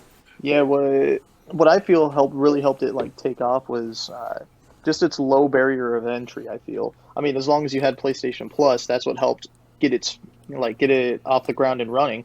And then a lot of people saw how fun it was, and then that allowed people to, like people on PC or Xbox, they saw how much fun the game was, and they were like, okay, I'll throw $20 at this, and they were just loving it. And like Zach was saying, it's a good party game, but also it's just got that high skill level. Like with it's got such simple mechanics to it and controls that, just hit the ball into the goal, easy enough. But then there's that huge there's a huge ceiling for the skill that this game can have, and like just watching some of the pros do their thing of dribbling a ball through the air while they're just flying, and they just make it look so effortless. And then I try and do it, and I'm just like, okay, I'm going straight up now. I can't even hit the ball. I can't maneuver in the air. Like just seeing how there's just clearly these other levels to the skill within the game that keeps it competitive enough to where it's not just your basic little soccer game. I feel like that's something else that makes it unique. And I mean, with how soccer is so universally enjoyed by the world, I mean, it's the most popular sport in the world. So with this little spin of RC cars, I feel like that's just a cool little take on it that really drew people in. Exactly. I think the fun one too that people don't realize is that actually this was it's a successor to a different PS3 game that came out that never really got off the ground running, and then they changed the name of it, they tweak it up a little bit, release it for free, and it becomes huge. Because originally there was Supersonic Acrobatic Rocket-Powered Battle Cars, which is a mouthful game. So Rocket League is a little easier to on the tongue to say, but it had a lot of the same ideas as a PS3 game, but then they went and tweaked the mechanics a little bit, changed the name, and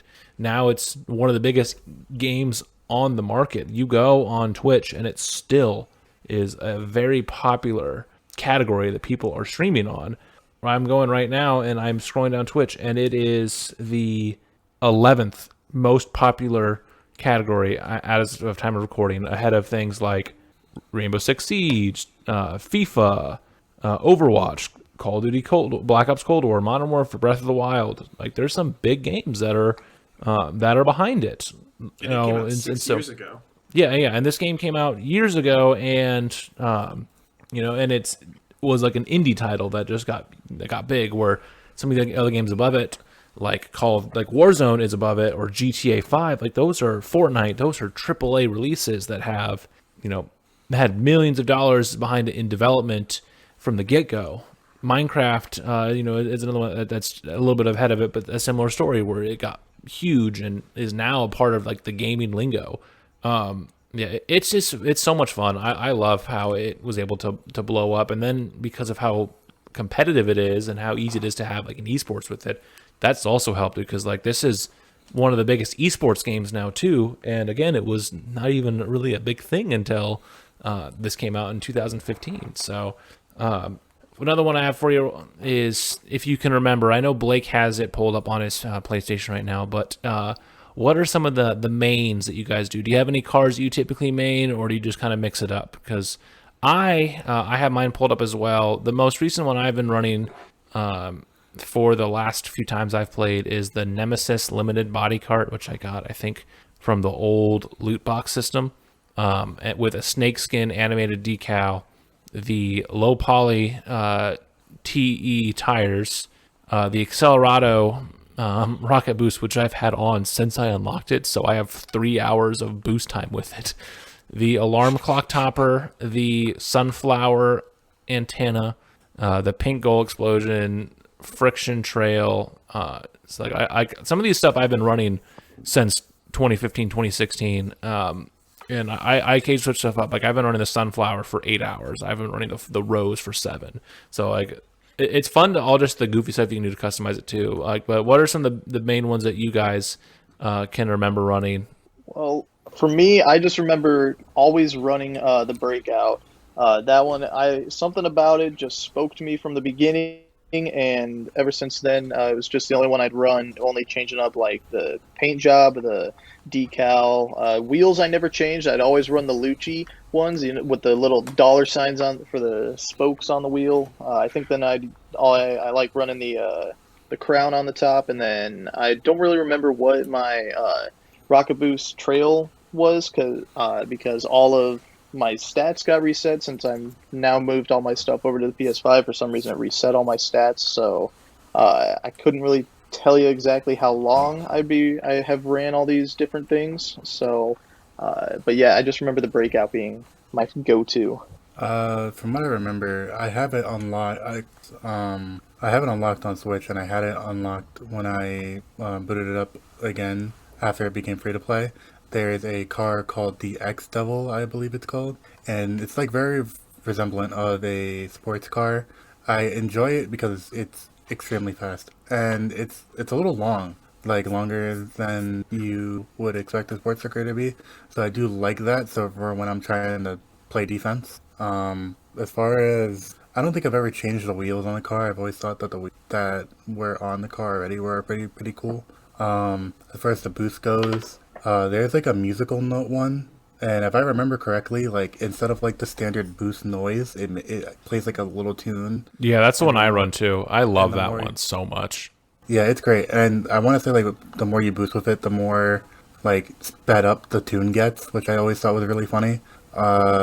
Between the toppers I used, I want to say there was an 8-ball one. They did the Rick and Morty one. I don't remember what it was called. It's like from one of the episodes in like season 1 or season 2. I don't remember. But I used that for a little bit just for the laughs. And that's about it. That's really all I can remember for as far as the builds. I don't think I was really super heavy with building and customization. Yeah, I changed them up a lot. I remember I ran like pixelated shades for a lot of time. I had the biggest things were like, some of these, like the Accelerado, the music one, like you said. Yeah, I started running that once I got it because I was using a few different ones, like the Portal ones and all that. But yeah, for the most part, I've stuck with the same couple as well. Michael, what about you? I don't care too much about like keeping the same one too often. I like to switch it up too. But I remember I had gone quite a while without playing, and then they revealed that when it was coming to Switch, they had the Mario and Metroid skins coming. So like, I think that it's like Samus's ship, if I remember right. That Metroid skin for the car is my favorite. I love all the licensed stuff they do. I remember Stranger Things was another really cool kind of crossover they had. But yeah, I like all the different licensed builds that they added. Yeah, because that was, I think, one that also, like, another thing we can add to what's helped it blow up is that they were getting a bunch of licensed stuff early on in the game, because it was you could run a on your antenna, you could run a flag that had you know Reddit, or it had there was all of these community flags that you could run, that 9gag, and they added more as they got popular, things like Discord and all these Screw Attack, all these different big online communities. You could run their flags, and yeah, they had the crossovers with Rick and Morty and Hot Wheels and Stranger Things, Back to the Future, Batman.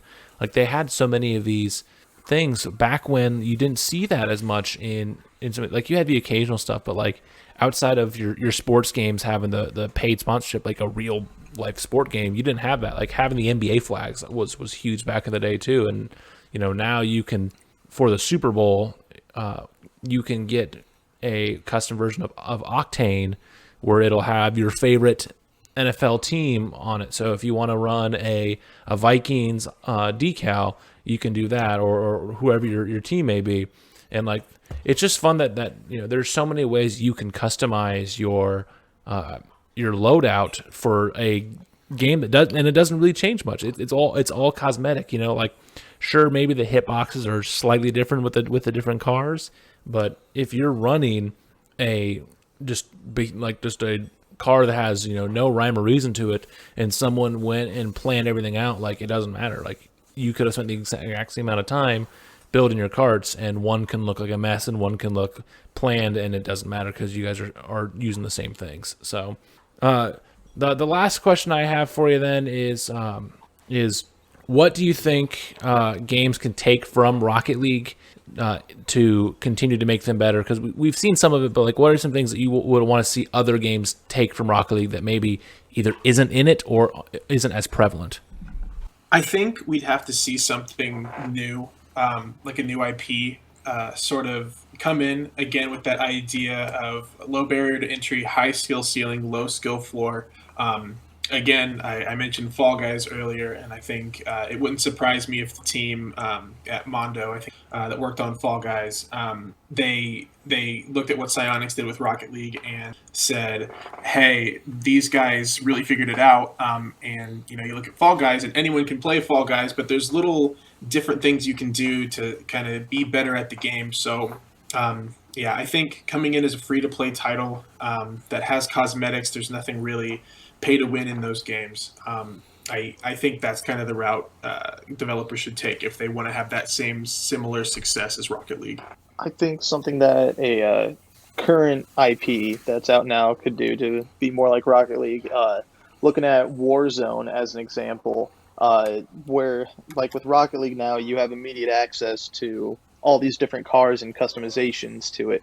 I feel like Warzone should do some sort of version of that. I'm not necessarily saying have every single attachment unlocked right out the gate, but I'd say at least have, you know, every gun and every perk available right out the gate, and not just be limited to having to level up everything right away, but being able to have that little bit of customizability, so that way you're not kind of stuck with the very basic weapons right out the gate. But if you joined in the game late, like say you were to pick up Warzone today, and like you wouldn't be stuck using some low-level weapon. I can't even think of anything right off the top of my head, but yeah, because you'd have like, even though the Kilo is one of the best guns used in Warzone, you'd have a naked Kilo, or you would just be getting the first couple attachments where someone can drop in and they have a Kilo with a 100-round mag, a monolithic suppressor, and then they have overkill on, and their secondary gun is a fully kitted out sniper with like a thermal scope and a extended mag and all these different things that, yeah, it's a lot harder to jump in to Warzone if you haven't played it, or if you like ever, or if you haven't played it in a long time because of the level thing. Yeah, I agree. That would be a really smart one to do. Take notes, Activision. I think a really smart thing with new IPs is that you have to make them look nice, because a lot of games have come out flying out of the gate, free-to-play games, and they don't look spectacular. They have the right idea, but they don't look super great. And I think one thing that this game, above all else, is that when you look at this game, if you're like a backseat viewer or whatever, it's still very entertaining to watch because it's so pretty, because it's so vibrant with color and everything else. Well, it helped that since it wasn't free to play originally, it did have a price tag, even if PlayStation Plus got in for free. I think that did help it, where, yeah, some free to play games, they go in with a lower budget and then they're expecting to make that money back with their cosmetics. But yeah, that definitely is something that has helped this game a lot too, though. And you're right. And I mean, like, in the same thing with Fall Guys, as Micah said, like, that game, like, again, like, at the gate, like, it does have it is free to play at some certain platform, and then you get it at a low price point. But, I mean, whether you have your game at a low price point or it's going free to play, I think one of the main goal is that, you know, I think now it's not so much of a problem, but I think some studios still struggle with it, is that if you are going to get other people to play this game, knowing that it's somewhat going to be like a party kind of thing, and you want more people to buy it, or you want more people to get into it so they can spend money on it, you have to make it look. Because, I mean, I think about like old battle royales like PUBG and H1Z1, where they're really fun to play, but if I'm watching somebody play it, I am super disinterested because the game does not look that great. Yeah, it has that jank to it. It's another one too, like anytime that like a lot of shooters have streamlined to be more like Call of Duty, because Call of Duty is so smooth and nice to look at, that when you have some games that have a little more jank to them, like Killzone or some of the older Battlefields, then people who were used to watching Call of Duty, it's like, oh, there's some, yeah. Same with Rocket League, a free to play game like Rocket League, where since it was originally cost money, but it's so smooth. There's little to no frame dips, vibrant colors, and it has a good base for its art style that sometimes free-to-play games take a bit to fully get. I mean, even Fortnite took a little bit to fully find itself and with what it wanted to be for its art direction. Yeah, Fortnite at launch was something else. I do remember, like, when we were all jumped on that game, it wasn't... I think what Fortnite, though, is that even though it wasn't great at launch, like, great looking, you still had the idea of, like, what they wanted to do with it. Yeah, they had the strong base, which... Yeah, Rocket League, I think, got lucky because it had a strong foundation and a strong art direction, where some of these other games don't have it, like we mentioned with Fortnite. But yeah, so if you have not played Rocket League, and I would recommend trying it out. If you have any game systems, who knows, you might fall in love with it as well as we all did, and people like Abby who aren't the biggest gamers, she loves it. It's one of her favorite games. If she wasn't so busy with school, she would have joined us on this as well. But yeah, thanks guys for joining us on this. At the end of the episode, we're going to be plugging everyone's social medias so they can know where to find you on that as well. But I'm sure if any of our listeners who haven't played much Rocket League, message me, but I'm sure see if any of these guys would be down to play with you as well, and sure, even though we might have a little more experience on you, then you can have someone else you can play with that can kind of show you the ropes instead of you jumping in and getting just obliterated like what would probably happen. So thanks guys for joining us. Real quick, yes, go ahead. If anyone wants to join me on Rocket League, tweet at me. I'm at Mike Kripe. I'd be more than happy to play. I believe Rocket League is free to play across all platforms now. Yep, and you don't need, outside of Xbox, which that is changing soon, you don't need PlayStation Plus or Nintendo Switch Online to play it as well. If you have, basically, as long as you have a system that can play it and internet connection, you can play it, but you don't need a premium online membership outside of Xbox, which is changing soon too. So play with Michael, play with me. If Zach or Blake would also like to have you on, play with them. Absolutely. If you guys want to play with me, I want to say it's generic Zach Core for my gamer tag. And then if that doesn't work, then my Twitter, if you want to get at me on Twitter, it's at rumors. And I hear a puppy there from Michael Kripe there as well. But awesome. Thanks, guys, for joining us. And we'll move on into the next segment.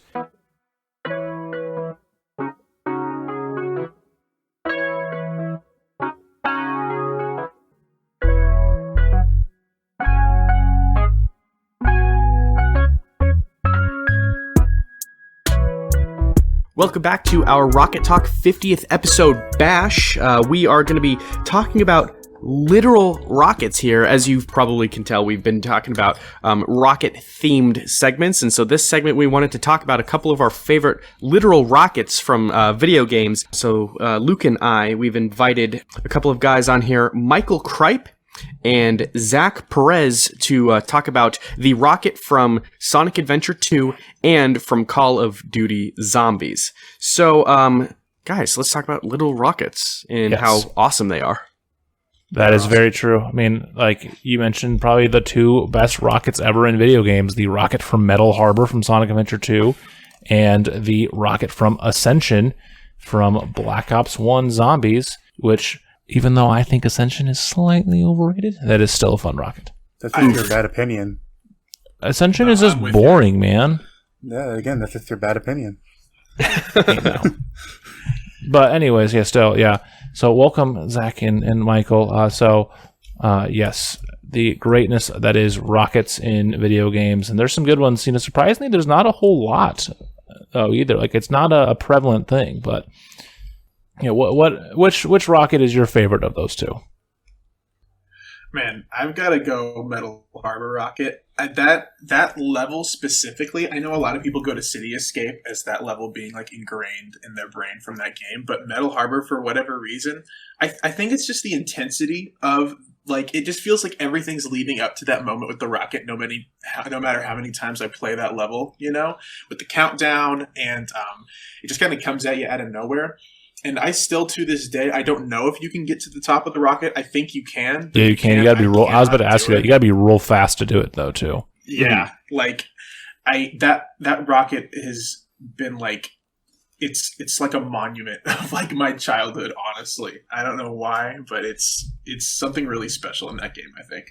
Zach, have you ever gotten to the top of the rocket? I have never gotten to the top of the rocket. Actually, I didn't even know that you could actually do that, and now I have to like download the game. Yeah, so when you now I feel like I need to. If you like that first set of the rocket, like right before that, there's a set of rings that if you go and you light speed dash, and if you're quick enough, you can get to it. But you have to be quicker because like you only have like 15 seconds. You gotta really time your movement just right to get to it. But it is possible. I have done it only a couple times, but it is because even if you play it with mods on and the mods have like the timer off, that timer still goes.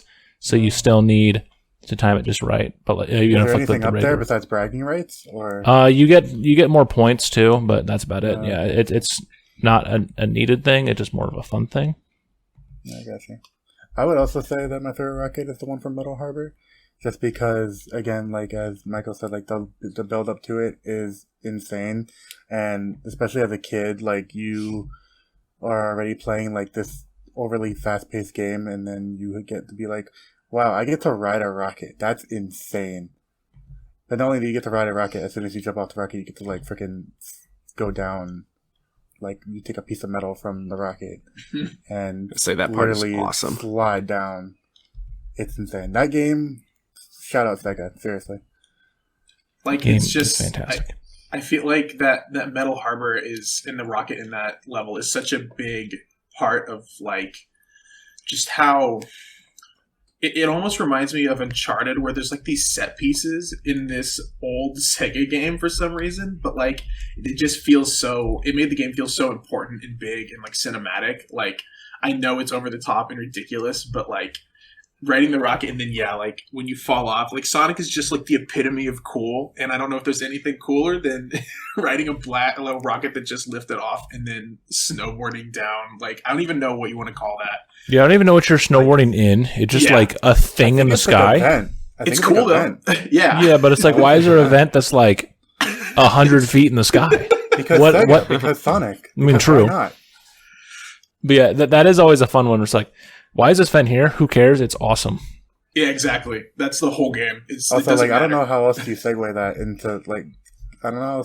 I don't know what a better way to segue that after jumping off a rocket. Like, I mean, that is true too. You can't just put him back on the ground. Like, that's just boring. Also, I mean, the designers are thinking. Another reason why that rocket is good is because it's in a level with a ska themed music for it. Like, there's a lot of there's a lot of ska undertones with the Metal Harbor music, and it's pretty awesome as well. I mean, that's always been one of my favorite tracks in the series, especially if you either do the 2-player mode or you listen to it on the soundtrack. There's like an extra intro that plays and has a really sick bass line on it. Ooh. Dude, that whole game is just loaded with boppins. Yes, I have the soundtrack on vinyl. It is fantastic. What a flex. The best flex of them all. I mean, I need to go look. I can't remember if it has Metal Harbor in that one or not, because it's not the full game soundtrack. It's only like 30 songs. But yes, it does have Metal Harbor.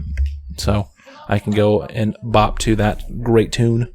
So did you guys play like Sonic Adventure 2 on like the Dreamcast? Or did Yes. you play Battle? Okay. I played all of them. I played Battle. both too. I played Battle. Yeah, I was not a heathen who had my first Sonic experience on the GameCube. I was a cool kid and had a Sega Dreamcast. R.I.P. Yeah.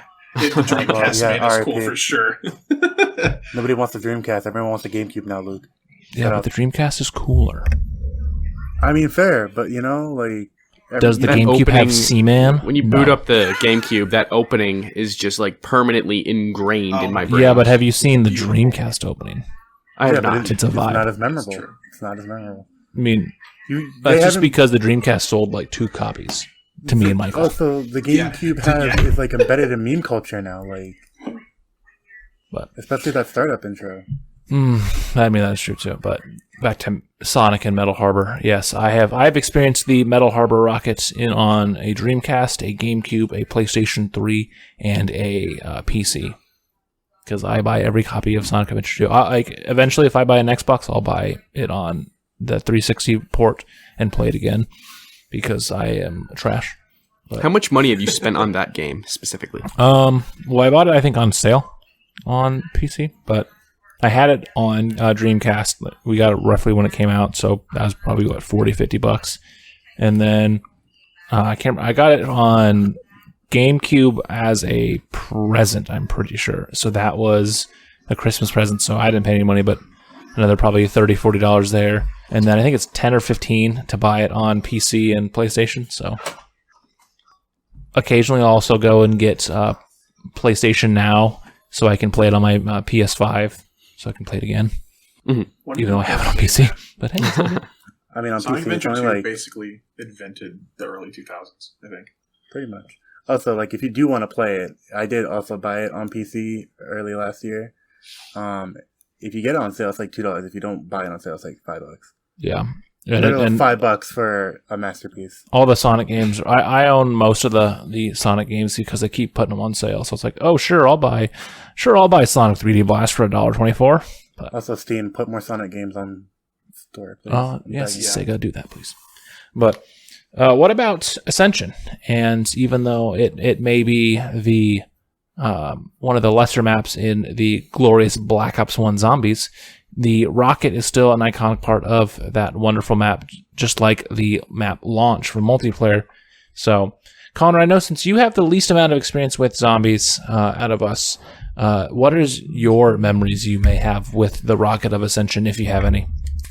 Oh, very, very few memories. I was doing some research for the podcast, and I just watched some gameplay, and I watched some guy blow up the rocket as it was launching, and that is my experience with the rocket. Yes, if you shoot the rocket when you launch it, you get a free double points drop. So if you want to get some points faster, because that's how you get to Pack-a-Punch. So that way you can Pack-a-Punch your Thunder Gun. What about you, Zach? I thought it, so like I never knew. It took me a while to find out that you can actually blow up that rocket besides like just sending it off, because I was very like not in the know when zombie maps came out. You're dumb. I know. But yeah, as soon as I found out that first you can launch the rocket and then you can blow it up, I thought that was the coolest thing ever. Again, it's so awesome. It's very like kid brain sort of ideal where it's just like, I get to blow up a rocket. What other place do I get to do this in? None. This is why this is the best thing in the world. Yeah, true. Yeah, I mean, I've mentioned it a little bit before, but yeah, Black Ops 1 is like where I really got into Call of Duty Zombies because I didn't have World at War. And so I remember, playing just a ton of Ascension when it first came out, especially since I was on PlayStation. So I had to wait for it because Xbox got it a month before PC and PS3 because I was a loser. But, now we're ahead of the curve. What? I said, and now PlayStation's ahead of the curve, which is... Yeah, true. Now they get exclusive double XP for a day. Woohoo. Well, but I remember, just like... the nice thing about me playing on PlayStation is by the time I got it, a lot of the big Easter eggs had been discovered. So I knew that was a thing. So I'm pretty sure one of my first games, I blew up that rocket. And what a fun... Even if I think that map is lesser because it's very easy and kind of boring... What a fun map that is with the whole aesthetic of the Russian launch site and all that with the big rocket and all the lunar landers and the stupid space monkeys that steal your perks. You say it's lesser, but I just dropped $15 to buy that again. What was that, Zach? I said you say it's lesser, but I just dropped $15 to play that again. So true. I mean, I would rather play Call of the Dead and Moon before I would play on Ascension personally, just because I think those are better maps. But to each their own. Rocket in them. That is true too. But you have George Romero in Call of the Dead, which is also pretty awesome. In the literal rocket episode, he's not as important for it, but that is also a very, very true one there. Michael, what about you? What's your great experiences with the Great Ascension rocket? Luke, I gotta say, Ascension is also probably my least favorite Black Ops map. It's not my least favorite Zombies map, but no, nothing's transit. That hey, I don't think transit's that bad. But again, we are talking about rockets. I'm not going to start a war here.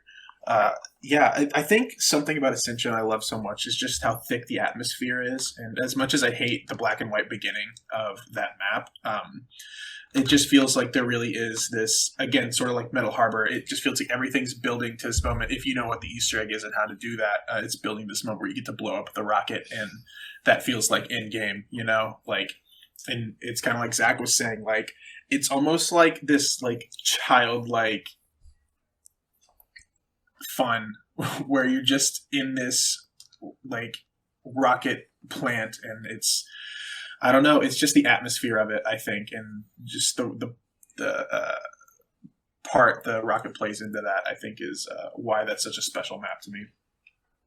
For sure. I mean, and too, like, that was a lot of people's like fairly early introduction to zombies, even if Kino was more their first, because of there was a lot of those editions that came with the first map pack, and they did all those things that was always on sale. So for some people, that was the first time that they ever got to play on that map. On a zombies map, and so like getting to experience stuff like the rocket on there and all that was a big thing that made it last. And then since the map is a little easier, it is easier to jump into and pick up the mode, where some of the games like Shadows of Evil and Black Ops 3 are so complex that a new player jumping in is going to be so confused. Ascension, like the monkeys are gonna throw you off, but besides that, like, you can jump into Ascension, not know what you're fully doing, and still do decently well. But what a fun game mode Treyarch made. And yes, so if somehow in the 10 years now? Yeah, 10 years that you did not know you could blow the rocket up in Ascension, you can blow up the rocket in Ascension. Just pull out your ray gun, and I mean, the ray gun does it quicker. I think the other guns can do it too. It just takes a lot longer. So just bop it a few times with your ray gun, and then kaboomy, and you get a free double points on your way to Pack-a-Punch. I can't imagine anyone that doesn't know that, but if, like, on the off chance that anyone doesn't know that, I bet you they're screaming at their phone, computer, whatever they're listening to this on right now. You're welcome for us showing you a nice, small, not even that big of an Easter egg. If they don't know about that, they might not even know about the Easter egg songs in every single map, though, too. Which I don't know if, Connor, if you knew that, actually, since you don't play much zombies, each map has an Easter egg song hidden in it. I did not know that. There you go, see? We should definitely have like an Easter egg-themed segment at some point. Ooh, that's perfect for Easter. Look at that. We are coming up with show ideas on the show. Breaking news. Yes. That would be long, thinking about it now. Cause, like, it could be. It definitely could be. That would be extremely long, because then you have to, like, are we talking about just video games, or are we talking about Marvel stuff? Like, that's a good point. It could be its own show entirely. That is true, man. I think, Connor, we need to write this down and let Johhny know. So this might be what we're doing around Easter time. We could do some of our favorite Easter eggs in media. Look at that. Look at the great things about the 50th episode. It's spectacular. It gives us things like new segment ideas for future episodes, because we're not stopping at just 50. Doing it right now. Yes, perfect.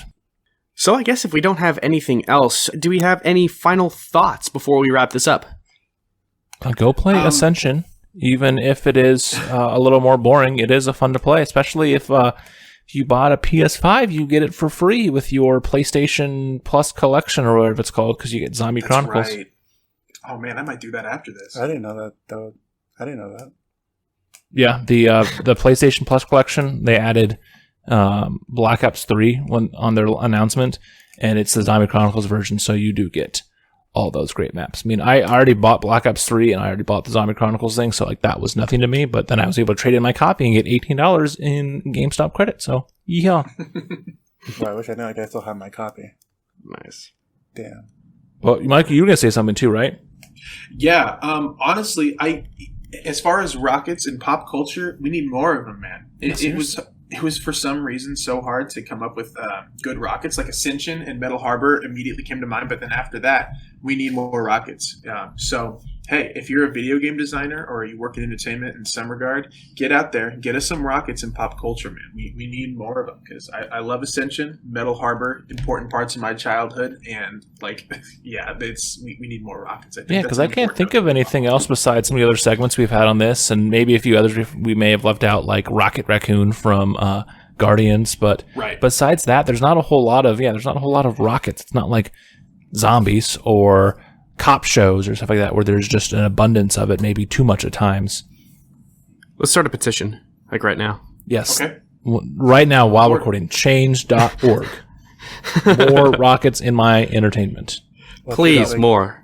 Watch it It's been like a at Escapist. Ooh, there we go. Missions and Escapist. There we go. Plug Michael's job as well at the Escapist.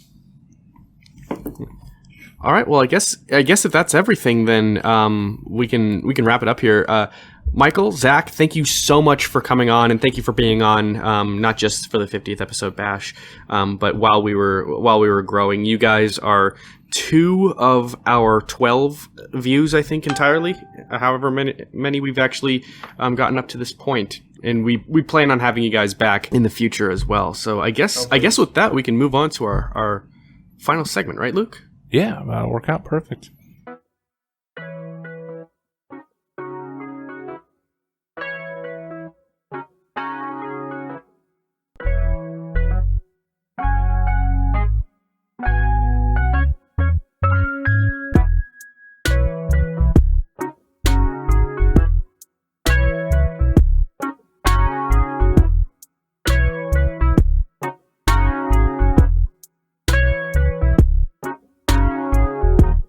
Alrighty, so that will wrap up the episode. A big thank you again to all of our guests for this 50th episode. Connor will give thank yous in a second.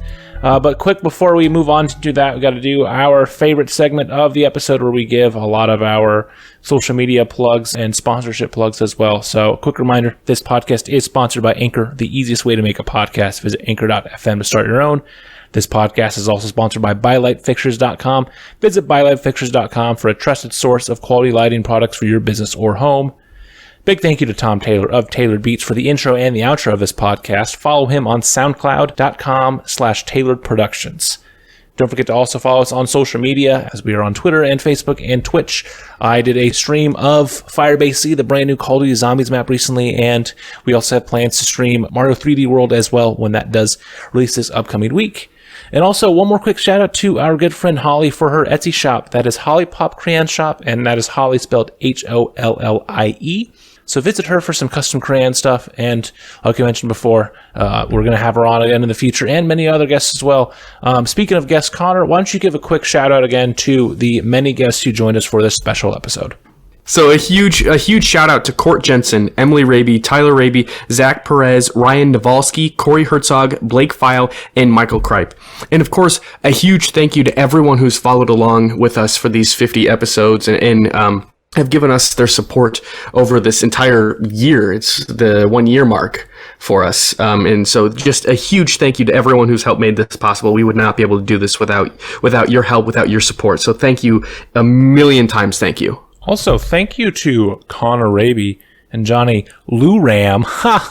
Ooh, thanks, Luke Peterson. No, thanks to Johhny and Connor, and I'm not going to thank myself, but thank you to those two guys for having the idea, and then thank you for letting them have me jump on, and we can get this podcast up and running. It's funny, I reached out to Connor about this idea in like the early fall of 2019, and after some planning and a few episodes that are just sitting on Google Drive, we finally got it up and running, and I'm glad that here we are a year later with 50 mainline episodes, a handful of minis and other specials, and the fact that we were able to do this each week with two guys that I enjoy talking to, even if they have wrong opinions about things like the superior Sonic game. Whoa. It is okay. I'm glad that we were able to get 50 episodes in. So thank you to you two as well. As we were thanking our guests, I just want to thank my two co-hosts. I'm thankful for you, just like I said at Thanksgiving. Well, thank you for coming on, because, I mean, if it was just me and Johhny, I don't think we would have gotten nearly as expansive with this podcast as we have. Yeah, I think after a while, if it was just Connor and I, we would have kind of slowly morphed into one being. And so I'm glad that Luke is around to kind of like round out the cast a little bit. He buffers us between each other. Yeah. He's a buffer between us. And he brings in a lot. You bring in so much knowledge outside of just our like TVs and movies, and you bring in video games and all that, and it's really, really helpful, because with just the two of us, I mean, I don't know if we would be challenging each other enough with our opinions on things, because you and I agree on most things. Yeah. So the fact that you come in, Luke, with a different perspective, you make this podcast so much more interesting. I mean, you might say that. I mean, it's different, not necessarily. No one good. else would say it was right, but you do, and that. But yeah, I'm just glad that we were able to get to this. This has definitely been a fun episode. It definitely is a long episode. I know some of these segments did go on longer than others, but that's perfectly fine. It's fun to have these different discussions, and this has been a fun thing. Honestly, I want to say we've been planning this idea since only a few episodes in, that we were trying to figure it out either at our 50th or our 100th or a year mark, something like that, of literal rocket talking for the Rocket Talk podcast. So I'm glad we were able to actually get it as well, and these long planning paid off. So we will be back with regular scheduled content with episode 51 and beyond, but be sure to be on the lookout for those as well. But also go and check out the description below to follow our good friends on their social medias as well. Help Ryan get to affiliate on Twitch, because I know he, at the time of recording, is so close to it, and we can help him out and our other friends on TikTok and all that as well. So thank you guys, and we will see you in episode 51.